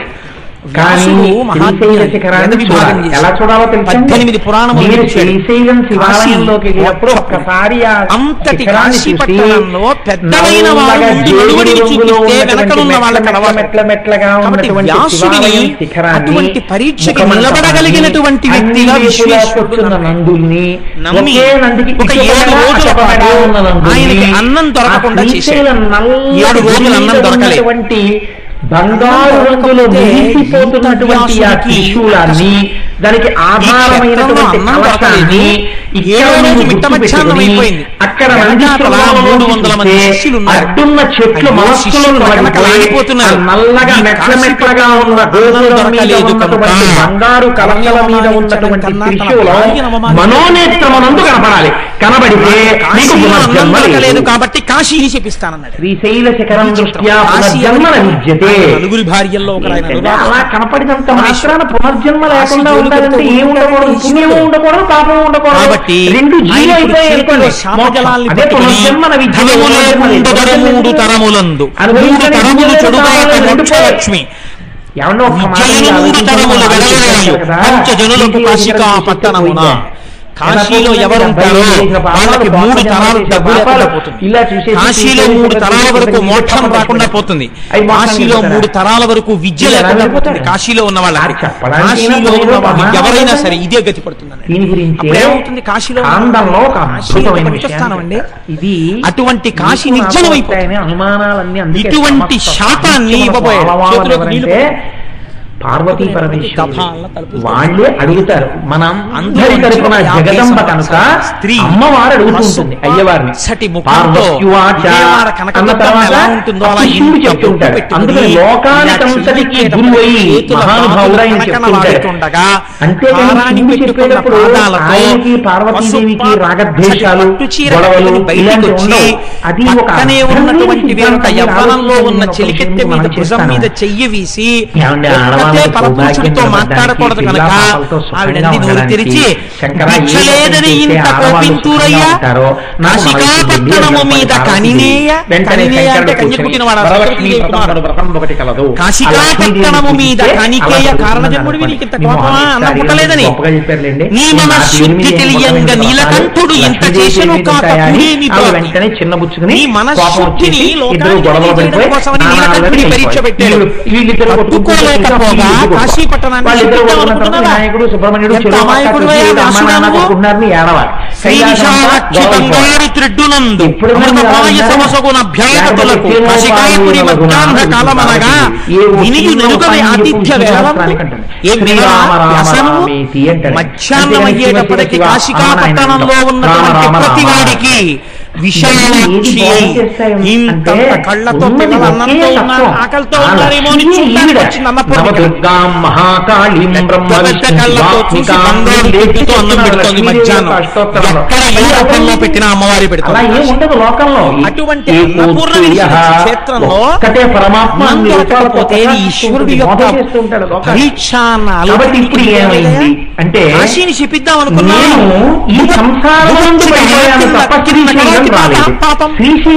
ఆకలితో ఉన్నవాడు ఏ పాపమైనా చేసేస్తారనడానికి ఉదాహరణ వ్యాస. కాశీపై కోపగింపక కాదు నీకు ఎంత కోపించునో ఇంత కిందుమౌలి విప్రులవుగాన నేరము వెతుక తగదు భిక్షకుని రమ్ము మాటలు పెక్కులేలా. బ్రాహ్మణుడవయ్యా నీ మీద నేను నిందారోపణ చేసి నువ్వు చేసింది మంచిగా చెడా చర్చ చేయకూడదు. అన్నం లేదు కదా, నువ్వు ఇంత బాధపడిపోతున్నావు. వెళ్ళు ఒక్కసారి గంగా నది ఒడ్డుకి వెళ్ళి స్నానం చేసేసి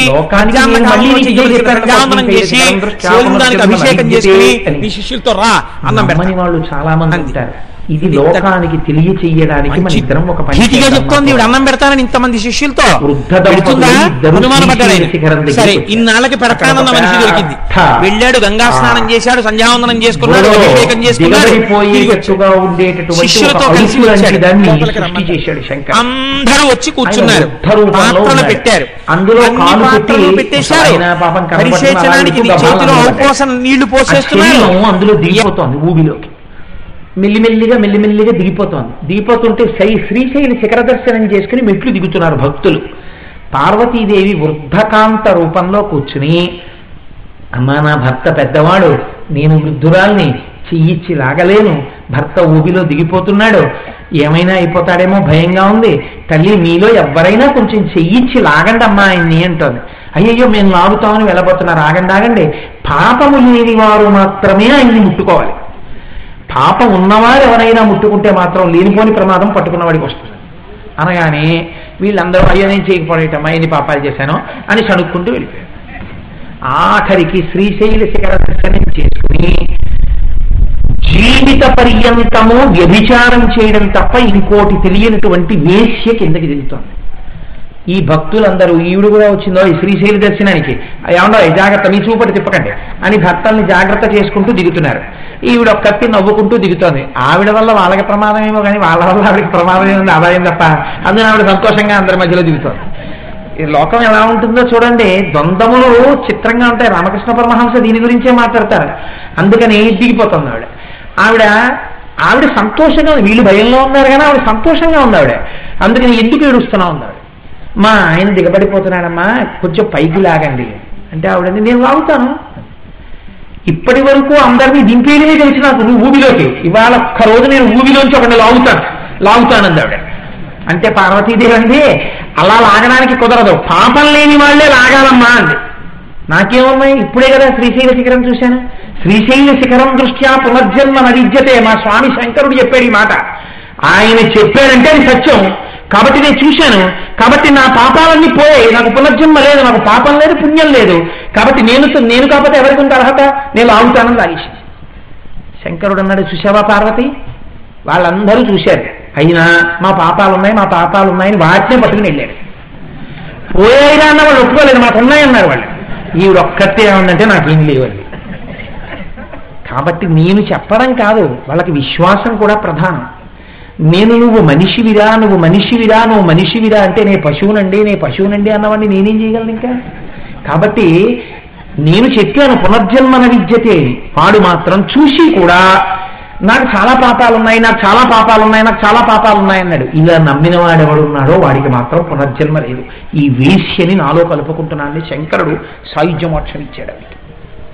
కాబట్టి కేవలము భగవంతుని యొక్క మాట విశ్వసించి అలా వెళ్ళి ఇలా శిఖరాన్ని దర్శనం చేస్తే భగవంతుని మాట నమ్మి నీ పాపములన్నీ ప్రక్షాళన అవుతున్నాయి.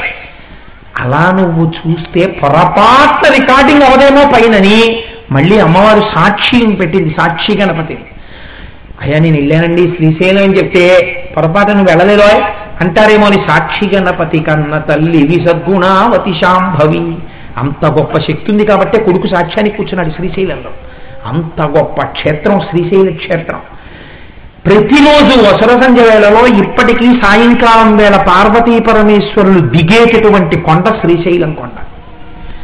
ఇప్పటికీ తొందరగా మనోలయం అయిపోయేటటువంటి కొండ శ్రీశైలం కొండ. అంత గొప్ప క్షేత్రం శ్రీశైల క్షేత్రం. అటువంటి శ్రీశైల క్షేత్రంలో శిఖరం చూస్తే పాపం పోతుందన్నావు.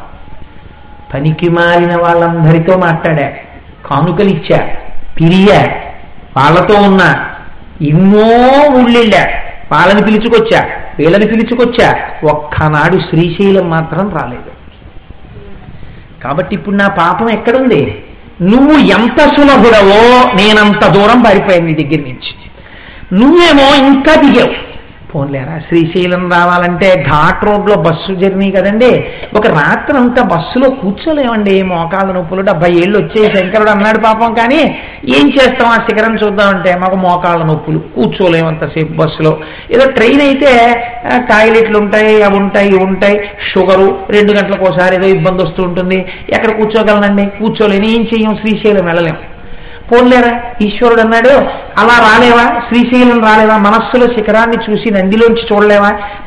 మీరు ఎంత నాకు చేతగాలంటే ఆయన ఇంకో మెట్టు దిగుతున్నాడు. ఆయన దిగుతున్న క్రమాన్ని చెప్తున్నాడు ధూర్జటి. ఇప్పుడు బాధపడిపోతున్నాడు, ఎంత దిగావు, నేను ఏమి చూడలేదు శంకర. శ్రీశైలేషు భజింతునో అభవు కాంచీనాథు సేవింతునో. అక్కడైతే శిఖరం చూడాలి, కొండ ఎక్కాలి, కొండ మీద మళ్ళీ మెట్లు ఎక్కాలి, ఆ నంది దగ్గరికి వెళ్ళాలి, నువ్వులు పొయ్యాలి, తిప్పాలి, 2 శృంగముల మీద చేతులు వెయ్యాలి, అవయవం పట్టుకోవాలి, మనస్సుతో శిఖరం చూడాలి, పెద్ద గాలి వేస్తుంటుంది, పడిపోకుండా జాగ్రత్తగా కిందకి దిగాలి, చేతికర్ర ఉండాలి, ఎవరో చెయ్యి ఎత్తుకోవాలి. ఇవన్నీ కుదరవా? పోన్లేరా నేనే దిగొచ్చేస్తాను, కొండొద్దు, శిఖరం వద్దు, నంది వద్దు, ఏమీ వద్దు, నువ్వు ఇలా వచ్చి అలా గుళ్ళో దిగి 4 అడుగులు వేసి ఇలా చూడు, నేను అలా కనపడతాను నీకు. మనస్సుతో చూడలేనంటున్నావుగా శ్రీశైల శిఖరాన్ని. నువ్వు ఇలా చూడగానే నీ మనస్సు ముప్పిరిగొనే రూపంలో నేను నిల్చుంటాను. పని చూస్తావా? ఎక్కడి నిల్చున్నాడు? కాంచి యందు ఏకామ్రేశ్వరుడై నిల్చున్నాడు. ఏకామ్రేశ్వరుడు అంటే ఆ మామిడి చెట్టు యొక్క వయస్సు ఎవ్వరికీ తెలియదు. అంత గొప్ప చెట్టు దక్షిణ భారతమునందు ఏకాంబరేశ్వరుడే. అక్కడికి నీకేమిటి? సప్త మోక్షపురాలని ఉన్నాయి మనకి. అయోధ్య, మధుర, మాయా, కాంచి, కాశీ, కాంచి, అవంతిక. వీటిలో పురీ, ద్వారవతీ చైవ సప్తైతే మోక్షదాయకాః. ఈ పట్టణంలోకి ప్రవేశిస్తే మోక్షం ఇచ్చేస్తానన్నాడు శంకరుడు. చిత్రం ఏమిటంటే 6 పట్టణాలు ఉత్తర భారతదేశంలో ఉన్నాయి. దక్షిణ భారతదేశంలో ఉన్న ఏకైక మోక్షపురి కంచి. ఇంకొక దాన్ని మోక్షపురి అని పిలవరు. ప్రవేశించినంత మాత్రం చేత మోక్షం ఇచ్చేదిగా పురాణముల చేత కీర్తింపబడినటువంటి పట్టణం కంచి ఒక్కటే. కాబట్టి ఇప్పుడు నువ్వు శిఖరాలు ఎక్కక్కర్లేదు, నంది శృంగంలోంచి చూడక్కర్లేదు, ఇలా దిగి ఆ ఊళ్ళోకి అంతే. నువ్వు సప్తమోక్షపురాల్లో ఓ దాంట్లోకి వచ్చావని నీకు ఇచ్చేస్తాం మోక్షం. వచ్చేస్తే ఊళ్ళోకి వస్తాను కానండి, తీరా వచ్చిన తర్వాత వెంటనే ఏం గుర్తొస్తుందంటే ట్యాబ్లెట్లు వేసుకోవాలి, మంచి హోటల్ ఎక్కడ ఉంటుందండి అని అడగాలి. కాబట్టి మనకి దేవాలయ దర్శనం ఎప్పుడు అంటే మంచి టిఫిన్కి భోజనానికి మధ్యలో, క్షేత్రంలో కూడా. అంతేగాని దేవాలయం తర్వాత ఏది దొరికితే తిందాలేండి అన్న కాన్సెప్ట్ తక్కువగా ఉంటుంది. కాబట్టి శంకర వస్తే కంచిలో వస్తాను, కానీ ఒకసారి నిన్ను ఎలాగో అలా చూడాలి కదా, శ్రీశైలంలా కాకుండా ఏమైనా కన్సెషన్స్ ఉన్నాయా కంచిలో అంటే శంకరుడు అన్నాడు, అక్కడ నువ్వు శిఖరాలు ఎక్కకు, నందిలోకి వెళ్ళకు, ఏం వెళ్ళక అలా గుడి వెనక్కిరా. వస్తే 4 పెద్ద పెద్ద కొమ్మలు ఉంటాయి, అంతంత వ్యాప్తి చెందుతాయి. ఇప్పుడు ఒకటే కొమ్మ అనుకోండి, 4 కొమ్మలు, 4 కొమ్మలకి 4 రకాల రుచులతో మామిడి పళ్ళు ఉంటాయి. ఈ 4 కొమ్మలు ఏమిటో తెలుసా? 4 వేదాలు. ఈ 4 వేదాలు ఎక్కడి నుంచి వచ్చాయి తెలుసా? నాలో నుంచి వచ్చాయి. నేనే దాని యొక్క మూలాన్ని. నువ్వేమీ చెయ్యకు, ఇలా నిలబడు, ఇలా చాలు. ఆ చెట్టు కదులుతుంటుంది కదా, కదులుతున్నప్పుడు నీకు భావన ఉంటే ప్రాతస్వరామి పరమేశ్వర బాహుదండాన్ ఖత్వాంగశూల హరినాహ పినాకయుక్తాన్ గౌరీ కపోలకు చరంజిత పత్ర రేఖాన్ సవర్ణ కంకణ మణిద్యుతి భాసమానాం. నా తండ్రి యొక్క చేతులు కదులుతున్నప్పుడు కంకణముల యొక్క కనకన భావములని దర్శనించి, నా పాదములు దర్శనించి, పోనివేం నీకు చేత కాకపోతే చెట్టు అంత చూసి ఇలా, ఆ కదులుతున్న చెట్టులో నేనున్నాను, నా కదలికలు ఉన్నాయి. నేను అక్కడ కదలిక లేకుండా నేను చెట్టుగా కదులుతూ దర్శనమిస్తాను. ఒక్కసారి చూడు, నీకు మోక్షం ఇచ్చేస్తాను. అక్కడ నన్ను వచ్చి నువ్వు తప్పు పలికేసినా పర్వాలేదు, ఏకాంబరేశ్వరుడు అను పర్వాలేదు, ఏకాంబరేశ్వరుడు అను పర్వాలేదు, ఏకాంబరేశ్వరుడు అను పర్వాలేదు. ఇది చిత్రం. కంచి వెళ్ళిన వాళ్ళకి అదృష్టం ఏమిటో తెలుసా అండి? మీరు ఒక చోట మల్లికార్జునుడు ఎలా రాయాలండి అని అన్నారు అనుకోండి, పోయింది. మల్లికార్జునుడు అనాలి. ఏకాంబరేశ్వరుడి దగ్గరికి వెళ్ళి మీరు ఏకాంబరేశ్వరుడు అన్నారు అనుకోండి, కరెక్టే. ఎందుకంటే ఒకే మామిడి చెట్టు నుంచి వచ్చేటటువంటి పళ్ళు, ఒక్క మామిడి చెట్టు రూపంలో ఉన్నవాడు ఈశ్వరుని చెట్టుతో పోలుస్తుంటుంది ఎప్పుడు పురాణం. అందుకే రామాయణంలో కూడా కిష్కింధకాండలో తార వాలితో చెప్తుంది, నివాస వృక్ష సాధూనాం ఆపన్నానాం పరాగతి ఆప్తానాం సంసర్గిస్తేవి యశస్సైక భాజనం అంటుంది. భగవంతుడు చెట్టు లాంటి వాడు, ఎవరు తన దగ్గరికి వస్తారో వాళ్ళకి నీడనిచ్చేస్తాడు అంతే. అంతేగాని నువ్వు అక్కడ ఉండి రమ్మంటే రాజు చెట్టు. కాబట్టి ఈశ్వరుడు చెట్టు లాంటి వాడు. ఏకాంబరీశ్వరుడు మామిడి చెట్టు రూపమునందున్నవాడు అయిపోయింది. భగవంతుడు నామని చెప్పేసి మోక్షపురికి వెళ్ళి పొరపాటు పలికానేమో అని అనుకుని ఏకాంబరీశ్వరుడు అన్నావు. అయినా ఓకే. ఎందుకని? కంబ అన్న మాట చేత కొయ్య చెట్టు, ఒక చెట్టు రూపంలో ఉన్నవాడు. అది మామిడి చెట్టు అని చెప్పక్కర్లా, ఒక చెట్టు రూపంలో ఉన్నవాడు అయినా కరెక్టే. కాదు, ఏకాంబరీశ్వరుడు అంబరముగా ఆకాశములా అంతటా వ్యాపించి ఉన్నవాడు, అప్పుడు కరెక్టే. నువ్వు ఎలా పలికే అది నా పేరే అని చెప్పి ఒప్పేసుకుని నీకు మోక్షం ఇచ్చేయడానికి రాసేస్తాను ఖాతాలో. కాబట్టి ఇప్పుడు శ్రీశైలం కన్నా దిగిపోయాడైనా పోన్లేరా, శ్రీశైలం కొండకి రాలేవు, ఘాట్ రోడ్డు ఎక్కలేవు, శిఖరం ఎక్కలేవు, పోను చెట్టును చూస్తావా, ఇచ్చేస్తాను మోక్షం. వచ్చి ఇలా అంటావా? నువ్వు నాకు అనడం రాదండి, ఏకాంబరేశ్వరుడు ఏంటంటే అంత పేరు పెట్టుకున్నారు అనకు. పోనీ నువ్వు తప్పు పలికే ఏకాంబరేశ్వరుడని నా పేరే, ఏకాంబరేశ్వరుడనే నా పేరే, ఏకాంబరేశ్వరుడనే నా పేరే. నువ్వు ఎలానే నన్నే అన్నాను రాసేసుకుని నీకు మోక్షం ఇచ్చేస్తాను. అయినా రాలేదు స్వామి నేను నీ దగ్గరికి, కంచి రాలేదు. వియ్యాల వారిని బొట్టెట్టి పిలవడానికి 50 మాటలు వెళ్ళావు, దెబ్బలాడతారు. అల్లుడు గారి ఇంటికి 70 మాటలు వెళ్ళావు, కోడల దగ్గరికి 30 మాటలు వెళ్ళావు, బంధువుల ఇంటికి చీ అనేదాకా వెళ్ళావు. ఏమీ తోటలు స్నేహితుల ఇంటికి వెళ్ళిపోతావు, అర్థం ఉండదు. కొంతమందిని చూడండి, ఎక్కడికో వెళ్తారు, ఏం చేశారండి అక్కడికి, వారం రోజులు ఫ్రెండ్స్ ఉన్నారండి, అందరి ఇళ్లలో ఉన్నా అంటారు. వాడికి పొమ్మంటారు ఏది వచ్చిన తర్వాత, ఏదో బాధో కష్టమో సుఖమో, సరేనండి రెండు మేస్తారు భోజనం చేద్దరుగాని అంటాడు, పెడతాడు చేస్తాడు. కానీ ఎందుకు నువ్వు అక్కడికి వెళ్ళిపోయి భోజనాలు అవన్నీ అలా కంచి వెళ్ళావు ఎప్పుడన్నా? ఓసారి ఓ 4 రోజులు కంచి వెళ్ళిపోయి నా భార్యతో కలిసి కూర్చుని రోజు కంచిలో ఉన్న దేవాలయాలన్నీ చూసి 3 రోజులు ప్రతిరోజు పొద్దున్న మధ్యాహ్నం సాయంత్రం మామిడి చెట్టు దర్శనం చేసుకోవడానికి నేను వెడుతున్నానండి. కంచి అని ఎప్పుడైనా వెళ్ళావా? ఫ్రెండ్స్ని చూడడానికి వెళ్ళిపోతాట ఎక్కడికో. ఎందుకది? నేను వెళ్ళలేను శంకరా, ఇలా అసలు నాకు ఆలోచన రాలేదు, నువ్వు నా కోసం ఇంత కిందకి దిగేవన్న ఆలోచన నాకు లేదు. పోని ఇప్పుడు నేను కంచి వచ్చినా, కంచి లోపలికి వచ్చినా అక్కడ ఆ భావనతో నేను ఉంటాను. తీరా నాకు ఎంత చెరుపు మరుపు వచ్చేసిందంటే నన్ను బలవంతంగా కంచి తీసుకొచ్చి ఎవరో మామిడి చెట్టు కింద నించోబెట్టినారు. రావి చెట్టు ఏమిట్రా అంటాను కళ్ళజోళ్ళలోంచి. కాదు తాత ఏకాంబరేశ్వరుడు మామిడి చెట్టు అంటే ఉరే రెక్కలేస్తాయి పక్షులు అంటాను. అప్పుడు కూడా నా మనస్సు నిలబడదు. పాడు చేసేసావు నువ్వు దాన్ని. ఈశ్వరుడు నీకు మంచి మనస్సు ఇచ్చాడు పుట్టుక చేత, నువ్వు దానికి వేశావు. శీలం శీల నచ్చినట్లు సగితే దాన్ని నాశనం చేసి కూర్చోబెట్టావు. కాబట్టి ఇప్పుడు అది నిలబడది, అయిపోయింది వయస్సు. ఇప్పుడు నీకు ఎక్కడికి తీసుకెళ్ళినా అక్కర్లేని మాటలే గుర్తొస్తాయి. నువ్వు విన్నది కానీ నువ్వు చూసింది కానీ నీకు స్ఫురణలో ఉండదు అసలు. ఎందుకని నీ మనసుకు అలవాటు చేసావు అలా వెళ్ళిపోవడం. కాబట్టి ఇప్పుడు ఎలా మరి అంటే ఇంకో మెట్టు దిగిపోయాడు. పోన్లేరా నీకు ఏం కుదరదా? నీ మనస్సు నిలబడదా? ఆ చెట్టు కూడా కనబడదా నీకు? ఒకవేళ మీ మనవడో మీ కొడుకో అరిచినా కూడా నీకు అది గుర్తుపట్టలేవా? కంచిలో ఉన్నానని కూడా నీకు అసలు స్ఫురణలో లేదా? అంటే ఇవన్నీ దీన్ని బట్టి ఏమర్థమైపోతుంది? నువ్వు వెళ్ళిపోయే టైం వచ్చేసింది. ఇంక ఇప్పుడు నిన్ను ఎవరో ధరిస్తారు. ఇంకా వాళ్ళు అరిచినా నీకు వినపడదు. రామకృష్ణ పరమహంస చెప్తుండేవారు, దాచుకోవడం తప్ప ఇలా పెట్టడం చేత కానటువంటి వర్తకుడికి ఒక భార్య ఉండేది, ఆవిడ మహాదాత. పాపం ఆవిడతో ఏమీ చేయించేవాడు కాదు. ఈయన మరణశయ్య మీద పడుకుని ఉన్నాడు, ఏడుస్తున్నాడు. ఏడుస్తుంటే ఆవిడకి జాలేసింది. అయ్యో ఏమీ చేయలేకపోయానని ఏడుస్తున్నాడేమో అని భర్త దగ్గరికి వెళ్ళి, ఏమండి మీరేం దానం చేయలేదు, ధర్మం చేయలేదు, ఒక్క పుణ్యకార్యం చేయలేదు, ఎప్పుడూ దాచడం తప్ప. అదిగో కొడుకులు కోడళ్ళు లోపల గదిలో మాట్లాడుకుంటున్నారు, ఎవరేం పుచ్చుకుందామని. చూశారా ఎందుకు వచ్చింది ఈ సంపద? ఇప్పుడు ఏడుస్తున్నారు. ఎంత బాధగా ఉందో నాకు. ఫోన్లేండి, ఏం బెంగెట్టుకోకండి, నారాయణ నారాయణ అనుకుంటూ ఉండండి, అది మిమ్మల్ని రక్షిస్తుందండి. ఆయన అన్నాడు ఓపికంతా కూడా తీసుకుని, నేను అందుకు ఏడవట్లేదే, ఆ దీపపు కుందులో అంత నూనె ఎందుకు పోశారు, అంత అవసరమా, అందుకే ఏడుస్తున్నానన్నాడు. ఎవరు రక్షిస్తాడు అండి? అప్పుడు కూడా రక్షిస్తానన్న వాడు ఉన్నాడు. ఎవరో తెలుసా అండి? శివుడు. పోనీ ఇంక నీకు అన్ని సంధిబంధములు ఊడిపోతున్నా, ప్రాణోత్క్రమణం అయిపోతున్నా, నీ బుర్ర దేని మీద నిలబడదా? కాశీ వచ్చేసి అక్కడ చచ్చిపోతాను. ఇక నీ మనస్సు దేని మీద నిలబడదంటున్నావు కదా, కాశీ వచ్చేసి కాశీలో చచ్చిపో అంటే ఆత్మహత్య చేసేసుకోమని కాదు, అక్కడికి వచ్చి కూర్చో, ప్రాణాలు పోతుంటాయి. అప్పుడు నేనేం చేస్తానో తెలుసా? నేను ప్రతిజ్ఞ చేశాను, కాశీలో ఏ ప్రాణం విడిచిపెట్టేటప్పుడైనా నేను దాని కుడి చెవిలోకి వెళ్ళి తారక మంత్రోపదేశం చేస్తాను, నానామమే చెప్పిస్తాను చెవిలోకి వెళ్ళి. అది నేను చెప్తుండగా వింటుంటుంది. కాబట్టి శంకరుడికి ఒక లక్షణం ఉంటుంది, సుగంధిం పుష్టివర్ధనం.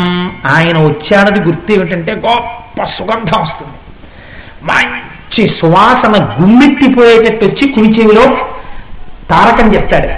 ఆ తారకం ఉపదేశం అవుతుండగా ప్రాణోత్క్రమణం అవుతుంది. రామకృష్ణ పరమహంస ఇది నిజమేనా అని అనుమానం వచ్చింది. కాశీలో చీమలు చచ్చిపోతాయి, కుక్కలు చచ్చిపోతాయి, పందులు చచ్చిపోతాయి కదా, అన్నిటికీ శివుడు చెప్తాడా తారకం అని. ఆయన ఒకసారి ధ్యానంలోకి వెళ్ళి కాశీపట్టణ దర్శనం చేశారు. దర్శనం చేస్తే వెళ్ళిపోతున్న ప్రతి ప్రాణి కుడిచివిని పైకెత్తుతున్నట్టు ఆ కుడిచివి పైకి నిక్కబొడుచుకుని ఉండగా విభూతి అలంకృతమై మిరిసిపోతూ మూడవ కన్ను బొట్టుగా కనపడుతుండగా జటాజూటంతో త్రిశూలాన్ని ఎడంచేత్తో పట్టుకుని ఆ పోతున్న ప్రాణి కుడిచివి తన చేత్తో పట్టుకుని తారకం చెప్తున్నటువంటి శివుడు కోట్ల రూపాలతో కాశీలో దర్శనమిచ్చాడు. ఆయనకి పొంగిపోయి నమస్కరించారు రామకృష్ణ పరమహంస. కాబట్టి చచ్చిపోతున్నా కూడా నీకు నిలబడదా? కాశీరా ఇచ్చేస్తానన్నావు, అది కుదరదు. ఈ ఊళ్ళో కూతుళ్ళు ఉన్నారు, అల్లుళ్ళు ఉన్నారు, కొడుకులు ఉన్నారు, అక్కడేదో అక్కడికి వచ్చి ఎలా పోగొట్టేస్తాను ప్రాణాలు, అలా కుదరదయ్యా అంటావా? ఈ వరవడి, ఇది ఆర్తి. అయ్యయ్యో ఎంత దిగిపోయావు శంకరా మా కోసం. కానీ నువ్వు ఎంత దగ్గరికి వస్తుంటే అంత దూరం మేము పోయాం. అస్తమానం ఇలా మా ఇంటికి వచ్చి వేళ్ళు విరిచే వాళ్ళందరి చుట్టూ తిరిగాం. వాళ్ళకి ఫోన్లు, వాళ్ళకి సెల్ ఫోన్లు, వాళ్ళ ఇంటి చుట్టూ తిరగడం, బంధుత్వాలు, ప్రేమలు, దెబ్బలాట్లు, గొడవలు, అల్లర్లు, ఫ్యామిలీ ఫోటోలు, ఏంటి ఇబ్బందులు. దానికి 600 చీర కొన్నారు, నాకు 590 చీరలే కొన్నారు. మూతులు 3 వంకర్లు, అల్లర్లు ఇన్ని పడ్డాను. వీళ్ళందరి చుట్టూ తిరిగాను 1000 మాటలు. ఇంత దిగి దిగి దిగి దిగి దగ్గరికి వస్తున్న నీ వైపు మాత్రం ఇలా చూడలేదు. ఏం ప్రారంభం శంకరానది. కాబట్టి శ్రీశైలేషు భజింతునో అభవు కాంచీనాథు సేవింతునో కాశీవల్లభు పల్వబోజునో మహాకాళేషు పూజింతునో. మహాకాళేశ్వరుణ్ణి ఎందుకు తీసుకొచ్చారు అంటే ఇందులో గమ్మత్తుంది. ఇప్పుడు నేను మహాకాళేశ్వర క్షేత్రం గురించి నేను చెప్తూ మొదలు పెడితే ఇప్పుడు జ్యోతిర్లింగ దర్శనాలన్నీ ప్రారంభమైపోతాయి, ఇబ్బంది కనుక మీతో ఒక్క మాట ప్రస్తావన చేస్తే ప్రయత్నం చేస్తాను. మహాకాళేషు పూజింతును అంటే కాళేశ్వర క్షేత్రమునందు ఈశ్వరుడు కాలము ఈశ్వర రూపాన్ని పొందింది. ఎందుకు పొందింది అంటే వేదప్రియుడు అనబడేటటువంటి విప్రుడు ఒక ఆయన ఉండేవాడు. ఆయనకి 4 సంతానం. వాళ్ళు వాళ్ళ పేర్లు కూడా అంత గమ్మత్తుగానే ఉంటాయి. వాళ్ళు 4 కూడా ధర్మ మార్గంలో శంకరుణ్ణి ఆరాధన చేస్తూ ఉన్నారు. దూషణుడు అని ఒక రాక్షసుడు ఆ పక్కనే కొండ మీద ఉండేవాడు. రాక్షసుడు అంటే ఏంటంటే భగవద్భక్తిలో ఉన్నవాడంటే ఇష్టపడదు, వాడిని నిగ్రహిస్తూ ఉండడం, ఇబ్బంది పెడుతూ ఉండడం, అరుస్తూ ఉండడం, కేకలేస్తూ ఉండడం. కాబట్టి ఈయన భగవన్ మార్గంలో ఎందుకుంటాడు అని ఆయన యుద్ధానికి వచ్చాడు. వీళ్ళ మీదకి ఆయన యుద్ధానికి వస్తే వాడితో గొడవ పడడం, వాడితో వాదించడం, వాడితో మాట్లాడటం, మాకెందుకు వచ్చిన గొడవ ఇదంతా అని వీళ్ళు హాయిగా శివ పూజ చేసుకుంటూ ఉండిపోయారు. వాడికి కోపం వచ్చింది, ఇదేమిటి వాళ్ళు అలా శివ పూజ చేస్తారు, నేను యుద్ధానికి వస్తే కొట్టండి, చంపండి, నరకండి అని అరిచాడు. లేస్తారేమో అని. వాళ్ళు కొడితే చంపితే నరికితే చేసుకో, మేము శివ పూజ చేసుకుంటాం, మేము అల్లరపడం, నీతో మాట్లాడదాం, మాకు టైం చేసుకుని వాళ్ళు పూజ చేసుకుంటున్నారు. వీడు అమాంతం కత్తులు ఉచ్చుకుని వాళ్ళ మీద పడ్డారు. పడేటప్పటికీ ప్రహ్లాదోపాఖ్యానం మీరు చూశారుగా, అన్ని ఇలాగే ఉంటాయి భక్తుల చరిత్రలు.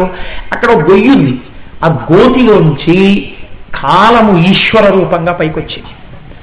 కాలము ఈశ్వర రూపంగా పైకొచ్చి అక్కడ ఉన్నటువంటి ఆ రాక్షసులందరినీ కేవలము తన తీవ్రమైన దృక్కుల చేత బూడిద కింద చేసేశాడు స్వామి. కాబట్టి ఇప్పుడు ధర్మ విరుద్ధమైనటువంటి మార్గంలో భగవంతుడు చెప్పిన మార్గంలో నడవకుండా భగవన్ విముఖులై భగవంతుణ్ణి దూషిస్తూ పనికి మారిన వాళ్ళని పొగుడుతూ జీవితం అంతా గడిపాడు. ఇప్పటి వరకు దేవుడికి చేరువవలేదు.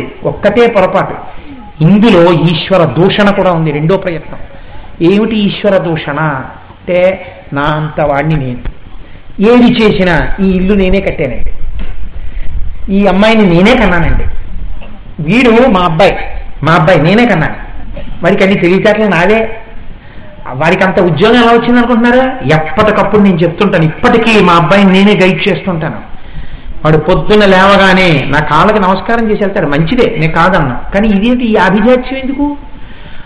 ఈ ఆభిజాత్యంతో నువ్వు ఈశ్వరుడు నీకు ఇచ్చిన సమస్తాన్ని నీదిగా చెప్పుకున్నావు, ఈశ్వరుడు పేరు ఎత్తలేదు. ఎవరైనా వచ్చి కాదండి అది భగవదనుగ్రహం అంటే, ఏమిటండి ఈశ్వరుడు, నాకన్నా ఏంటి, ఎంత కష్టపడ్డాను ఈశ్వరుడు అంటారేంటి అన్నాడు. ఈశ్వర నింద చేశాడు, దూషణుడయ్యాడు, ఈశ్వర భక్తుడు కాలేదు. కాబట్టి ఈశ్వరుడు ఏం చెయ్యగలడు?